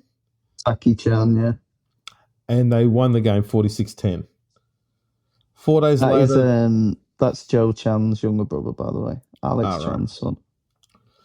4 days after that, with RFL approval still pending, Salford announces that they will name predominantly reserve squad players against St Helens for their BBC televised opening Super League fixture on the 15th of Feb, 2 days away. Because they believe that because it has... Yeah, because they believe, because they still have everything still pending, they still have to play underneath the sustainability cap. It was essentially a protest, that game, week one. So they named 17 players, not 21 in their squad, and they basically went, well, we don't believe we should be under a sustainability cap. They've proven they've got the money, which they haven't. Why are we still in this? So Paul Rowley named his 17-man squad full of juniors and kids, and Saints went on to win 82-0. Correct. And Paul Rowley came into disrepute. Defended the controversial decision to rest his top players, who could have turned out under the cap restriction, saying, I can't put half a team out with half from the reserves and introduce them all on the bus on the way to the game. You go, well, why not? Well, we did that last week. That's right. Which we'll get to. 2 days after they get flogged by St Helens, Salford are placed under investigation by the RFL of the circumstances surrounding their squad selection for the round 1 game against St Helens. Rightfully so. 3 days after that, The RFL ratifies the club takeover and lifts the sustainability cap, giving Salford the green light to field full-strength teams in time for their round 2 game against Leeds. The new owners are Sire Kailahi and Curtis Brown. Yeah. King departs the club. Yep. On the 3rd of March 2025, news emerges that Salford's players had not been paid for February and as a result refused to train. The club is again placed back under the sustainability cap of £1.2 million. Coach Paul Rowley admitted that the issue had contributed to the heavy loss against Hull KR. 2 days later, Salford is permitted to make a limited number of changes leading up to the round 4 game against Castleford despite the cap reduction to avoid a repeat of the round 1 debacle. The players are paid the day before the match and they end up losing 22-14. 13th of March, Mark Sneyd leaves the club for Warrington effective immediately. The following day, Salford beat Bradford to go through to the Challenge Cup quarter final. Yes. 15th of March, CEO Chris Irwin confirms that due to ongoing issues in getting additional funds cleared, the sustainability cap would remain for another couple of weeks. Yeah, because money hasn't come through yet. Yes. Still hasn't, by the way, and we're in August. 19th of March, Salford lose starting prop Brad Singleton, who signs for Castleford. Yeah. Following day, Salford win their first Super League game against Huddersfield 23-10. Yeah. 26th of March, Tim Laffey announces his departure, being granted an early release from his contract to return home to Australia. Yeah, Nenny McDonald also left around then, I think. He's a little bit later, I think. Oh, is he? Yeah. 27th of March, Salford is unable to pay players and staff on time again. Head coach Paul Rowley says that due to the ongoing issues, Salford would only name a 15-man squad against Wigan for round 6. 29th of March, Salford pick up St Helens player Johnny Vaughan on loan for the rest of the year. Yeah, because he agreed to go to Wigan, so we needed to get rid of him. 30th of March, Wigan thrashed Salford 54-0. Day after, Ryan Brearley tells media the ongoing issues are impacting the players' mental health. Yeah, because they're not being paid. Yes. I mean, could you imagine if your workplace, like this? I've had so many rows with a couple of Salford fans, and they were like, "Oh, you play for the badge." I'm like, "No, you don't. You play for money." Yes. Yeah, I mean, it's one of the job. things. It's one of the things that the game was founded on. That you got, you know, and paid to feed this your thing, family. Yeah, and like I've seen that too, and I can't believe it. I've always said if that first check that doesn't go through, you stop. You stop playing, you stop training, and I remember it happened in Newcastle once when they had some issues, and I said, like, you stop training, you don't go out there because you could get injured, and if you haven't got financial security going forward, you're screwed. So anybody that stayed at the club, I've been shocked by because I would have been out of there immediately. Oh, mate, I'd have down tools. And it made me laugh because, like, some of them are like, oh, well, they're only being paid, like, 2 or 3 days late. The contract says end of the month. They're getting it by the end of the month. And I'm like, mate, if I get mispaid by, like, a couple of hours, I'm fuming. Exactly, and you should be. Like, because like you got rent, like my rent comes out the day after payday, for example. Like, could you imagine if I'm assuming a lot of them players would have similar situations where rent or mortgage payments go out the day after or 2 days after, and they're not getting paid on time. So, you know, of course it's going to damage mental health. I think Dion Cross went on sick at this point as well. 4th of April. Nana McDonald goes to Oldham on a 3-game loan due to the continuing salary cap restrictions. Yeah. Catalan knocks Salford out of the Challenge Cup with a 20-12 win. 8th of April, Callum Watkins leaves the club to return to Leeds, effective immediately. Yeah. 10th of April, reserve forward Joe Bullock continues to play Exodus, leaving to play for Borough on loan. Salford lose their round 7 match 28-0 against Leeds. 14th of April, Chris Irwin says he is heartbroken at the ongoing financial issues, adding that the club's new owners are primarily interested in developing land around the stadium, and despite early assurances, the club's debts were still not cleared. The following day, it's reported that Nene McDonald will return to Australia at the end of his loan with his future at the club in jeopardy. Yeah. 29th of April, Chris Atkin leaves the club, signing with Castleford. 3rd of May, Salford lose 54-0 to Hull KR. They've now lost 6 straight. 6th of May, Chris Irwin resigns effective immediately. So that's their CEO gone. Well, it was less of a resigned, more of a sacking, because he spoke out against them and spoke truthfully in a Sky interview. Yeah, he said the owners were not rugby league people, I think was the comment. Yeah. And surprisingly, it was a mutual agreement. It wasn't. He just got sacked. Yeah. Because the only person issuing statements from the club is now gone. The only one giving the fans anything to cling on to. That's right. Got kicked off. 11th of May, the Sun paper reports that Salford are said to owe more than £1 million to payday loan companies. Yeah. Paul King They're using payday loans to pay wages. Paul King has returned to the club to try and help them stay alive because the paper reveals he put up his house as a guarantee against the loans taken out over this year and last year. £1.1 million is owed to payday loan firms, 900,000 of which is owed to Oldham-based We Do Finance. HMRC are $500,000 short in monies owed by the club, and the RFL is also owed a similar amount. The RFL have refused to explain how Kailahi and Curtis Brown passed the fit and proper persons test, citing it as confidential. Yeah. That pretty much sums up the RFL, doesn't it? It's pretty good. It's pretty good. 15th of May, Salford City Council have pulled out of negotiations with Salford Red Devils over the club's attempt to purchase the Salford Community Stadium.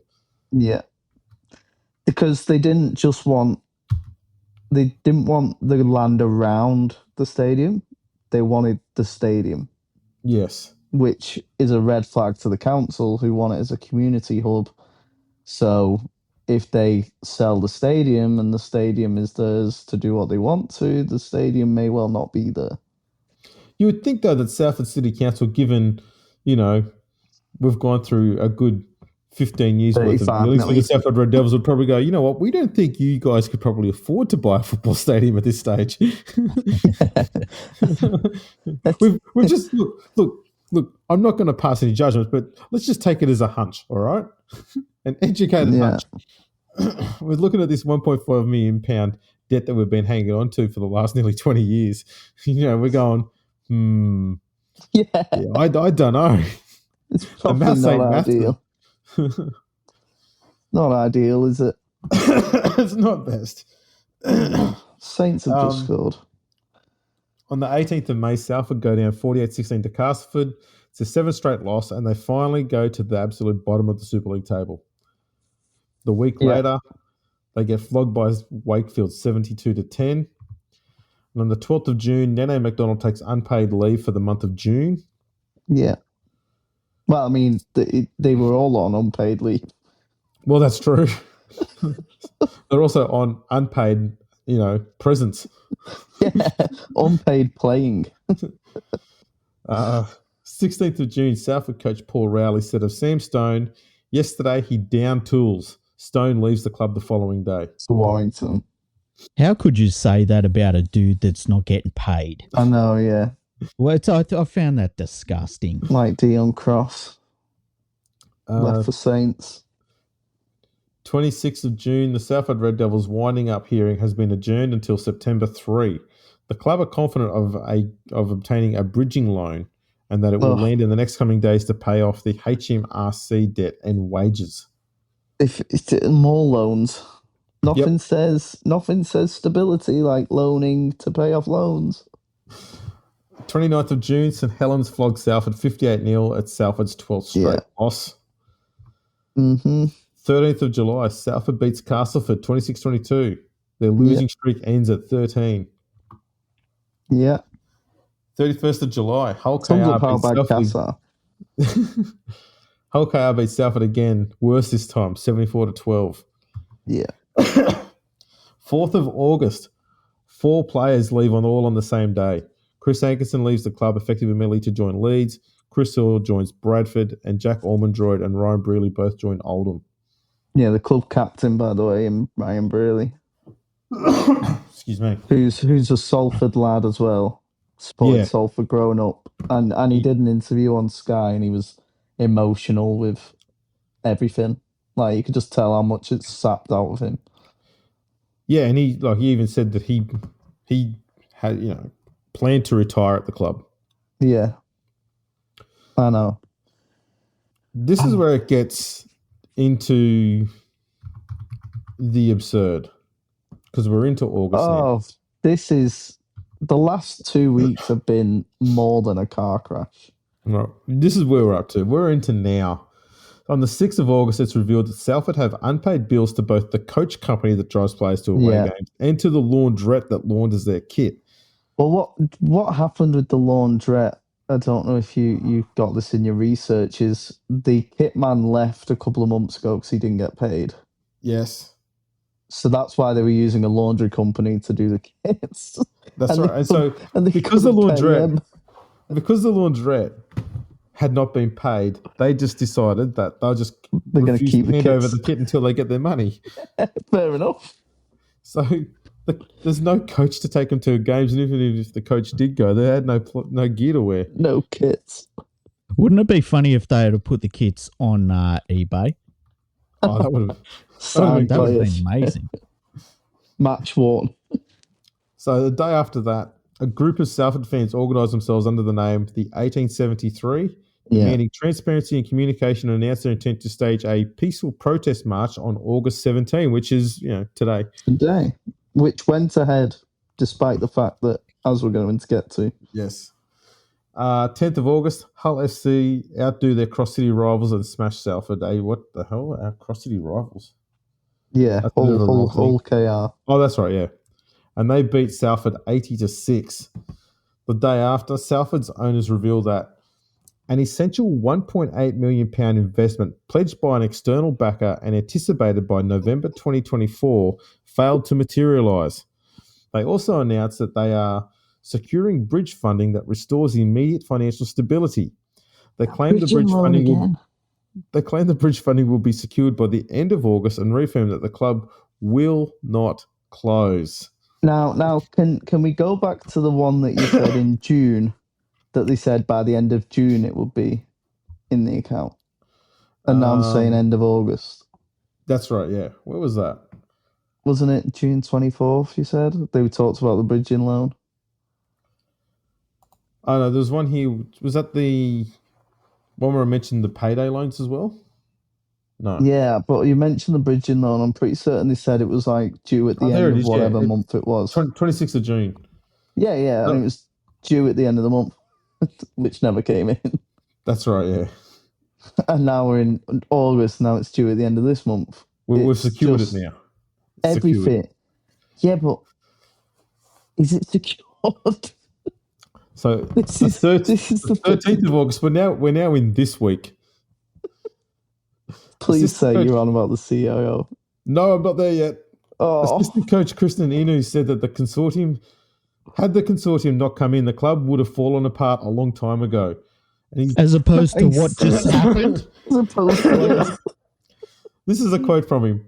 Obviously, there's a lot of frustration and people are in different positions, but at the same time, when the media keep throwing punches at our club, it hurts everyone and not just the players. They're two humans as well. Everyone keeps naming them and tries to put their heads on sticks. I see them working hard, but honestly, the fans don't see it. What I see that they're trying to do for the club is massive, and patience might be the word, but at the same time, there's a lot of frustration. And when people start talking about people getting paid late, we're all part of that, and I'm no different, mate. 20 years of this. Hey, it's embarrassing. But that statement that they released was such an AI-generated one. Oh, yeah. It was like there was no cohesion. The points that they made weren't even points. They backtracked on themselves. It was just utter shambolic nonsense. It was. On the same day, Billy Clover departed the club to join rugby union side Preston. Yeah. The following day, Salford this one. CEO Claire Bradbury quits after she alleged that the club owners, in quotation marks here, suggested she sleep with an individual from the RFL to smooth over the club's financial position. Yeah. Also on the same day, and I'm assuming that this is not related because I've not been able to find anything about it. But Stephen Englander, a board member who had only been with the club for 6 weeks, resigned as well on the same day. It was the day after that he resigned that he announced, because it was something he mentioned about like the fans and low crowd numbers being the reason and how toxic the fan base is towards the new ownership. I'm like, what do you expect? Yeah. Well, you want a honeymoon period? And blame the fans for it, saying like there's only 4,000, so 4,000, so it's pointless. But he's right. Like if they've never had a fan base that's big enough to sustain a Super League club, and that's what it comes down to. Correct. And if there were more people involved in the club that were willing to accept that fact, and that they don't have the fan base to be a Super League club, that maybe they wouldn't be in this situation. It's hard to, you can't say, well, the fans aren't passionate enough and stuff, but you can say that there aren't enough of them. Oh, yeah, and absolutely. That is a problem. Yeah. I agree. I agree that the point that he made about the fans and fans turning out is valid. Has always been valid. Yeah. The problem is how he went about it. Yeah, yeah. That's the issue. And it's, it's difficult because you can say in a way very easily that sounds like an attack on the fans. Very, very easily. Like you can say, the fans don't turn out enough in bigger numbers, and it sounds like you're attacking the fans. Whereas what it comes down to is there's just not enough fans. And the ones that turn out love the club, and they turn out every single week, but there's just not enough of them. I wonder if they'd have more if they had a merge with Swinton. Yeah. Who knows? Like, if called themselves Manchester, they might have, they might. It's. Would they have been in a better position than they are now?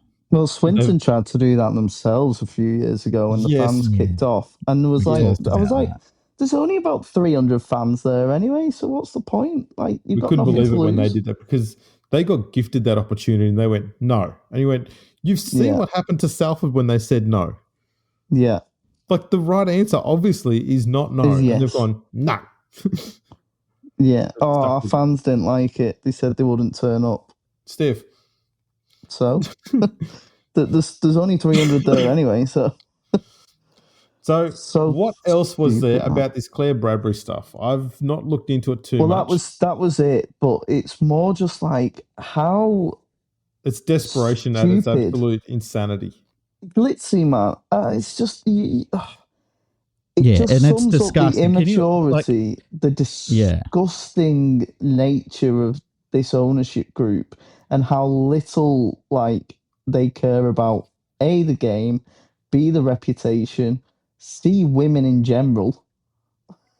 They obviously just don't care, and they just want to use whatever tool they've got to try and get this land effectively. The grifters. It's just grifting. Artists. And they've run out of ways to grift money, so now they're trying to use other assets. Look, I think it shows. I think what it probably shows is how the situation at the club and the staff in general has just deteriorated to a point where people aren't getting paid, everyone's under pressure. Bills aren't getting paid. I would imagine that there's times where they go into the offices and the lights don't turn on. All of this is going on, and it feeds down into a situation where the people that are left are kind of the only ones that are sticking around. Anybody of quality is probably long gone, and that's where you get situations where people say something as ridiculous as that. When I saw that statement come out, I was like, oh my goodness, it's just it's just so bad. And it's good that she removed herself from that environment, but it just was just another sign of how poorly everything has been run. Well, And yeah, obviously the last thing you probably lose as a business is like morals and integrity, and that's where they've got to now. Oh That's yeah, all. Usually, they've a full on club can lost go it. broke, but you can still have some of that left over at the end when you've lost all sorts of debt and everything else, and they've thrown that away as well. And you're like, man, who wants to support that club now? Even if they do get some miracle with this benefactor comes ownership along group and it fixes everything, who wants to support a club that's made their CEO proposition them to do something along those lines? It's fuck. It's like you said. It's gonna take. It doesn't matter who comes in now if they get bought over, if they get liquidated and become a Phoenix club. It doesn't matter who takes over them. They've got now to somehow build back a reputation that's just been decimated by this ownership group. Like the reputation as we've gone through wasn't the greatest since 2013 onwards, as we've discussed. Even earlier than that, with the £4 million debts, etc., that they acquired in the early noughties, late 90s. But it's going to take a hell of a lot of doing to try and get this reputation back for Salford. They've just got to rebrand completely, and they've got to now go to Manchester. There is no other option. Well, there is one more point on here, and that is that they didn't have enough players to field for their last match against Wakefield and had to forfeit. But in saying that, I believe when a team forfeits in the Super League, they get handed a 48-0 loss. Is that right? 48-0 loss, yeah. It used to be 24-0, now it's 48. It's one of their best defensive efforts of the year, not turning up. Literally, exactly. But the thing is, right, so the RFL have been so scared of not fulfilling the Sky contract that they have tweaked every rule under the sun to get Salford to fulfill fixtures. So they've got rid of basically the loan cap just for Salford. So Salford had a multitude of players on 1 and 2 week loans last week.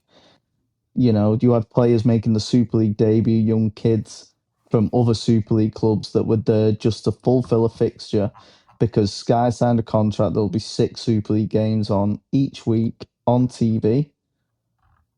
And because they were scared of breaching that, because they'll have to pay a chunk back to Sky next year, that they just wanted fixtures to be played no matter what. This week, because of the planned protest, they've basically gone, right, well, we won't take any of the flack. We'll forfeit the team. We'll forfeit the game in order to stop this protest from happening.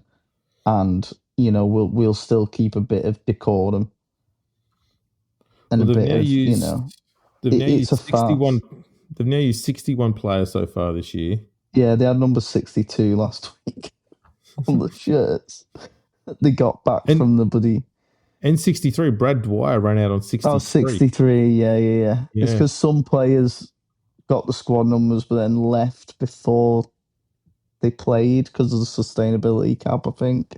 Correct, yes. So it's just been mental, but it's also the RFL. I was going to say the other thing too is with this 48-0 forfeit defeat that they've just been handed, that makes this year, currently now, the worst defensive season in their entire history. Yeah. And they've still got games to play. They've never ever, in any competition, any division, they've never ever conceded 1,000 points in a season. They're currently sitting at 998. They're gonna smash Lee's record by the end of the year, by the way. It's looking that way. They've still got 1,210, is it, or something like that? So they've got 5 games left. They've got to play Lee, Warrington, Catalan, Huddersfield, and Wakefield. They're lucky they don't have Leeds, Wigan, St Helens in there a few times. Yeah, well, if they forfeit every game 48-0, will they still beat the record? 1, 2, 3, 4. So that's 240 odd points. So yeah, they'll just beat it. Yeah, so they'll definitely beat that record. Yeah, even if they forfeit every game till the end of the year. So the question, having looked at everything that's happened over the last 20 years plus, is what do you do at this point? with Salford Rugby League Club, and like I think that Phoenix Club, what they've got now is just it's just a ruin. It's an absolute ruin, and you just got to jettison it out the league. Here's a question, right? Hang on a second. Okay. Because this is a problem that's been going on for rugby league in Salford for so long. And I think at some point you've got to look at if it actually works. Does rugby league in Salford, especially at the top level, actually work? And I don't think it does. I think there will be a Salford Rugby League Club. But if I was the Rugby Football League, what I would do is I would say if there is going to be a return for a Salford Rugby League Club entity that is probably going to be called the Salford Red Devils and have a similar logo, I would ban anybody that has worked within the club's front office over the last 10 years from being involved in it. That would be the first thing I'd do. Second thing I would do is I would say they can have a license to play in the championship for 10 years, but they will not be allowed in Super League for the next 10 years. And if they can build themselves up over the next 10 years at that level, then we'll revisit it. But for the next 10 years, they do not think about Super League. They will not be allowed in under any circumstance, no matter who is backing them, how much money they've got, and that would be written in stone. And then I would look to do a deal between the council and any new entity that is backed by the Rugby Football League where, debts are wiped away and stuff because it'd be a new entity. And, there needs to be something done there between the Rugby Football League and the council to get a team playing in that stadium, but without all of this money hanging over them. And if the deal is that, if the second club or the new club goes bust, then they will walk away from the stadium for good, allowing the council to sell it to, the Sale Sharks and maybe get out of the black hole that the council has been in financially. I don't think they can because Sale Sharks books are pretty bad as well. But if they can sell it and then it's the Sale Sharks problem and they've already got the money in their pockets, good luck to the Sale Sharks, But I think that's the way to go. And it's not going to be fun for Salford fans, but look, if they can have some sort of club to follow that's in the championship for the next 10 years, that's better than where this has all been. Because this has been terrible. And I think the main thing to take out of this is the canary in the coal mine for English Rugby League, whether people want to hear it or not. Like, the health of the worst club in Super League is directly affecting the health of the strongest clubs in Super League. Mm-hmm. And if a club in Super League can be in this perilous state financially, where it's the league with the most money and the most resources that gets on Sky TV, that has the best chance of getting sponsors and fans, if a club in Super League can be in this situation, then something is very, very wrong with all of Super League, and it really needs to be taken on board, because if it's not Super League, we're going to see more Super League clubs get in this situation over time, and it's just going to get worse and worse. And we're expanding. And that's what worries me. I was going to ask, why doesn't the Salford Council buy the Salford City Reds, whatever you want to call them? Because have you seen how much we've just gone through? How much? Yeah, no, because they have to stop hemorrhaging money. So what they should do, buy it, clear all those debts, get that thing back so it's got zero money in the bank, but it's also got zero debt, and then say, right, the only way this club's now going to survive is if someone else buys it, or we shut it down, or gets merged and becomes Manchester. These are the options. You got 6 months. Yeah. Right?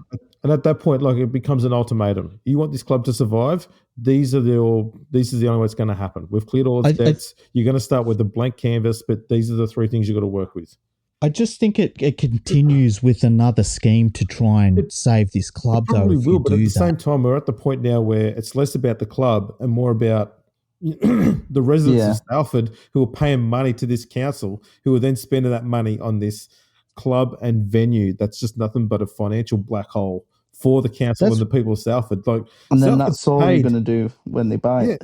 And the council, they've already bought the club 10 times over. Like, yeah, true. Yeah. But do you want a rugby league? Get rid of that hemorrhage that's there, because if the club stays alive, the council's going to keep pouring money into it anyway. So why not own the frigging thing and then try and either cancel it or move it on to somebody else? It's going to be more appealing to purchase if it doesn't come burdened with a means of fucking debt hanging on it. What if they change the coaching staff because they're run by a council? What if it was like 5 guys in high vest tops could it standing around? Like, well, exactly. But the new mascot, instead of being a red devil, could just be a high-vis council worker. Why not? But like, look, if I was the council, I'd be like, we need to just cut out. Yes. We need to cut our losses here, you know. Yeah, and just get out of it. Get out, like sell a stadium, fucking.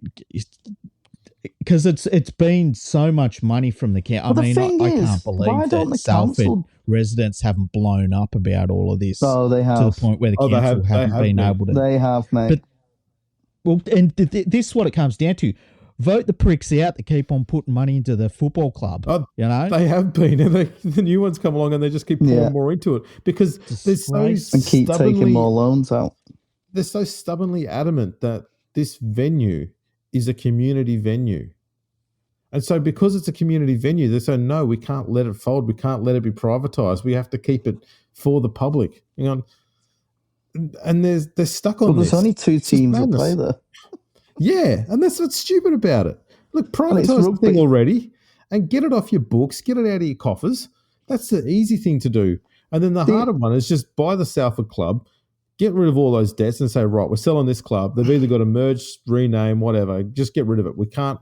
The council has to come to a point where they have to stop hemorrhaging money to this stadium and this club, because if they don't do it, they'll be doing it forever. They'll never stop doing it. Yeah. And look, it might be better for the council to say, like, let's just demolish the stadium, build housing on it. There's loads of land around the stadium that the council own. I don't know why the council they got more car parking stuff. They got more car parking spaces than they do fans who go watch games there. But that's literally what they say. Oh, we need car parking. For what? For the stadium that gets used every blue moon, that people don't park on the stadium anyway. They park it near the Trafford Centre. You know what? If Salford's so keen to do like world first things for a Northern Hemisphere club, what they should do is have one entire end of the stadium, just remove all the seats because no one's sitting in them, and just turn it into an Asda. So you can go to watch the footy, then grab your milk and eggs and stuff on your way home. And that's how Saints got the stadium. Tesco bought the land, and we got them to fund our stadium effectively. I'm actually talking about having an actual Asda like behind the goal in the stand. Yes, Tesco Express. Yeah, you could just be out there, and then the football just bangs into the window, and everyone goes, "Wow, what the fuck?" Yeah. See, world first. I mean, do we have to solve Salford's problems all the time? I mean, we're always solving English problems here. I just want to make a statement that my favourite parking lot in all of Great Britain is the parking lot used by the Yorkshire Cricket Club. Headingley. Yeah. Nice. Nice. But you know what's funny out of all this is you've got the assistant coach of Salford, Christian Inu, who is on the board of one of the companies of one of the shareholders that are part of the new ownership group, and he comes out and defends him this week. And it's like, know your place, mate. Like, you've not been paid either. Why are you defending your best mate? Who owns a company that you're a shareholder of? He's probably got a vested interest because, you know, he needs to get paid by them. Exactly. And if they've only got his best mate, if they've only got 20 grand coming in for the next month, well, you know, I want that 20 grand before anybody else. Yeah. And also, like, they still turn up to the away games, which I find absolutely hilarious. How can you have the goal as an ownership group that's basically killing the club more than it's tried to kill itself.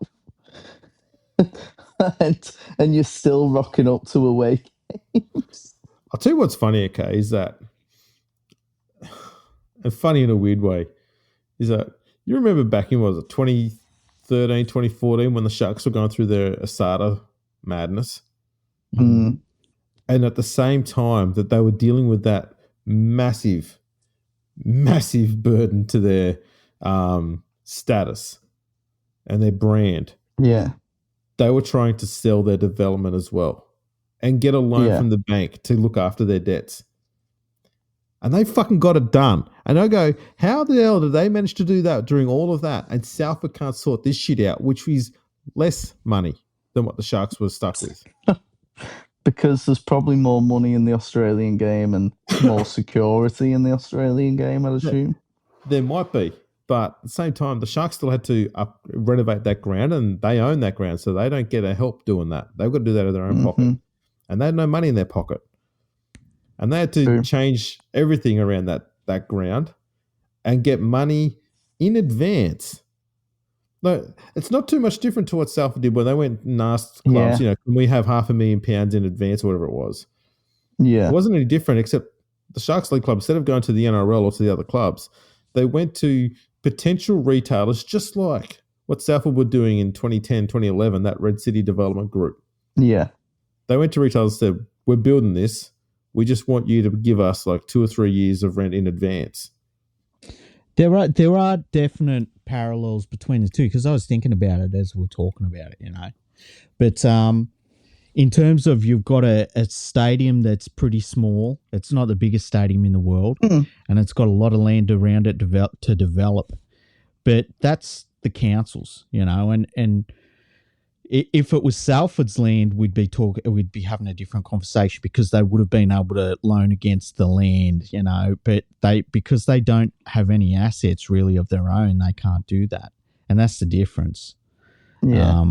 The Cronulla Sharks always had that land, and that was always for them, that was always their golden bullet. And when they finally pulled the trigger on it, it's been pretty handy for them, and they've built up that area. But at the same time, they've got an undersized stadium that isn't going to be fit for purpose if it already isn't now. If I had Sharks fans during this week saying, one day we're going to, build it up and it's going to be 17,000 people will be able to get in there. And it's like, well, that's not good enough now. It wasn't good enough 10 years ago. Wasn't good enough 20 years ago.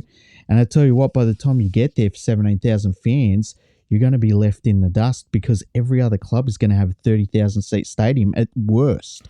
Yeah. So, the worst, I suppose, the worst thing that the Sharks Stadium has now is that there's so little room now to expand it to go much further than, I think, you could probably stretch it to 20 with massive developments, but because of how close they've put those developments around it, you can't expand it any bigger. You can't go higher or anything like that. There's no modifications you can do to get more seats in, other than just put seats on the hill. And the thing that's the thing that some Sharks fans miss, is that, these people didn't buy, condos and stuff in the area to have the possibility that one day a giant grandstand was going to be built right next to it. There's laws against that sort of thing. Mm-hmm.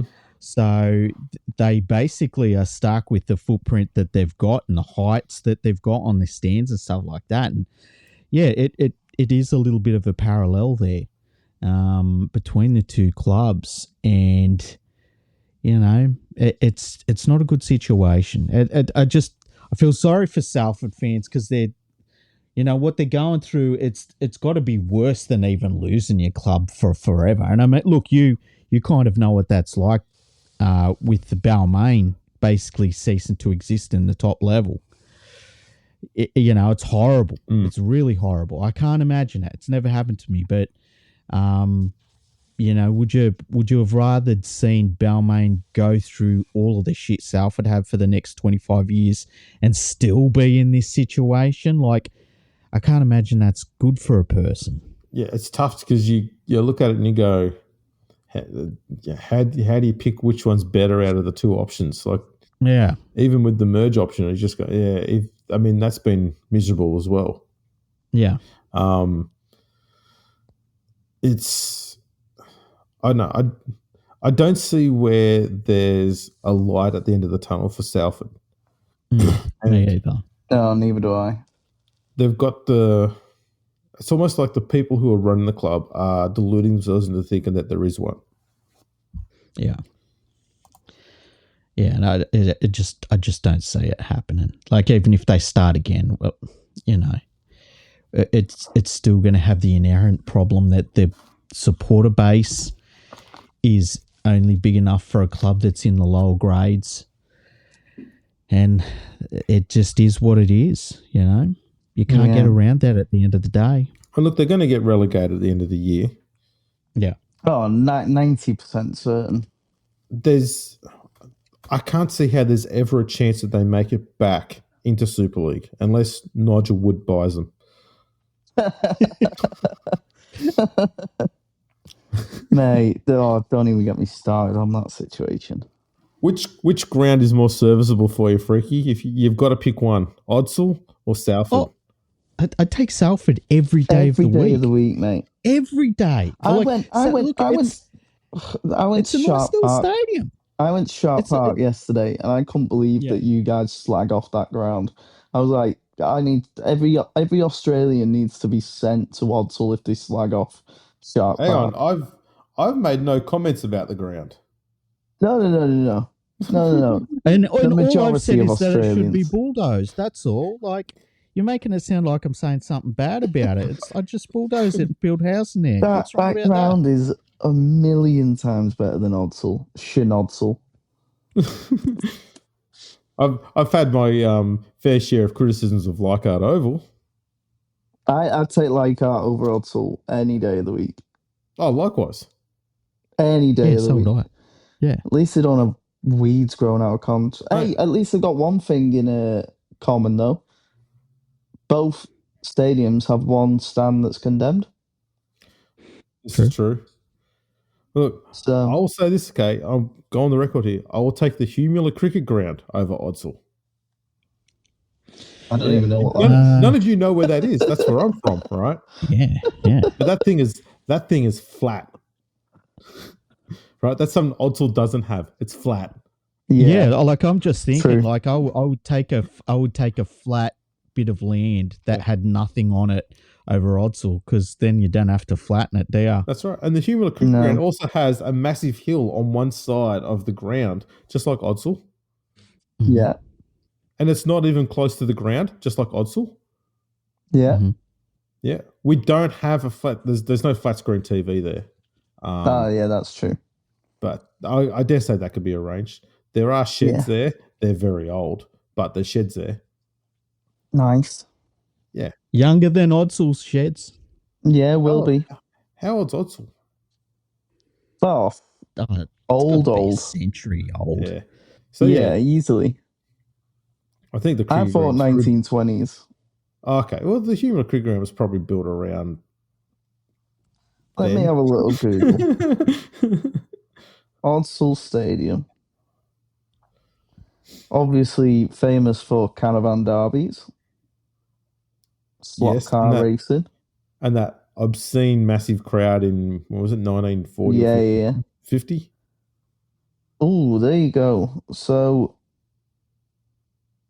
its construction started in 1933, so it's not quite a century old. Oh, crikey. Became the biggest stadium in England outside of Wembley, it became. Stadium, though, is it's an interesting word to use. Yeah, I mean, it was just, well, it was nothing. Side of a hill. Nothing. I call it side of a hill with football posts on it. Stadium's highest attendance, 102,569. So I thought you were going to say like meters above sea level at one corner. That one corner's so funny when everyone used to kick to it, because like the ball would never go dead. Yeah, they do the toss at the start of the game to find out which team's running uphill in the first half. It was officially opened by the president of Huddersfield on the 1st of September 1934. Australian winger Ray Markham scoring 4 tries in front of an estimated 20,000 people. He'll remember that. Yeah. Well, fellas, this has been phenomenal. This has been great. Did we take anything away from this that we didn't know previously? Debt. A lot of debt. A lot of council grants. Yeah, the council grants and the constant pauses on the debt repayments. Yeah, I mean, it's still on pause. Yeah, it seems like negligent beyond belief to keep doing it. From the council. Yeah. From the government. From the RFL. And when you look at it, like, as a lump sum of money for a sporting organisation, it's not that much money that they owe. We're not, like, Manchester City could deal with it in about 3 weeks. Not even 3 weeks, mate. You know, we're not talking about massive slabs of money here. That's what's maddening to me. In sporting terms, no. Even if it was if an NRL club came out tomorrow and said, "Oh, we're $4 million in debt," you go, "Okay, you'll probably get that sorted out in a few years, I guess." Yeah. Oh, you just sell the club once and you've doubled you've paid off the debt and you've still made money. Like, problem is every club loses money in the UK, but that's because of the RFL's poor governance, lack of direction. Like you said, every 2 years we sort of change tact and direction. It's like now what's going on at the minute. No one knows what is happening next week, let alone thingy. Like they've just announced this expansion. Do you know when they're announcing the expansion? No. I do. I can tell you because it got announced. So they are announcing the 2 teams that are coming to Super League. Oh, that's right. They're going up to 14 teams again, aren't they? Yeah. And they are announcing it to start next season, by the way. Okay. They're announcing it. Can we guess the teams? Oh, they don't know the teams, but we can... Let's guess the date. So if you had to bring in 2 teams extra in Super League, I would want to know by 10th of December. I'd say like August now 2023. No. Yeah, like 18 months in advance. Yeah. No, give them 3 months. Oh, 3 months was your guess? Yeah, just 3 months. Yeah, so the pre-season training starts in November, famously, pre-season training. So that'll be delayed because of the Ashes. Let's say start of December pre-season meetups will be. The 3 new teams, 2 at least, but probably 3 new teams will be released on the morning of Grand Final Day, which is second week in October. Crazy. That's so crazy. So it's 6 weeks to get a squad together. So you either buy players now and hope you are one of these successful clubs, like York are doing, Oldham are doing, Bradford are doing, Toulouse are doing, but I mean, they've got no chance of getting in. Even if Toulouse do get in, they're going to be losing all of their money because the RFL doesn't want anyone from outside of England to be in the Super League anymore. Well, exactly, that's what I mean. So that's why they won't get in, because they'll handpick them. I like the fact that they've seen what happened to Salford and said, yeah, let's do that to the French teams. That'll make our product so much better. Yeah, exactly. and they're announcing it on Grand Final Day. Expected to be announced on Sky. So that's an hour before kickoff of Grand Final Day. Wow. So you've got like teams like York buying players for a Super League budget, and they may be playing Championship next year. Who's in charge of the Super League at the moment? Nigel Wood. He got promoted to running the sport permanently. How? Again. Mate, don't get me started. This is a whole new podcast. Oh, fuck me. He's back. He's back with a vengeance, the fat-headed tosser. Oh my God. Or as we've called him on my latest podcast, Nigel Norwood, because we don't know if he's ever seen his cock before. He's that fat. Tell everyone, what's the name of your new podcast? Oh, it is the Rugby League podcast, and that is the Super League podcast that we do weekly, covering all things chaotic in Rugby League. We even did an interview with the York owner a couple of weeks ago. That's live on YouTube and on Spotify or wherever you get your podcasts. Brilliant. Is there anything else we need to mention on here, Freaky? We should probably wrap this one up, Because you guys are probably going to go to the office tomorrow. I don't know. We'll wrap this one up. Don't worry. It's been interesting to go back over it all, and it's sad, very sad for Salford fans, but hearts go out to Salford fans, by the way.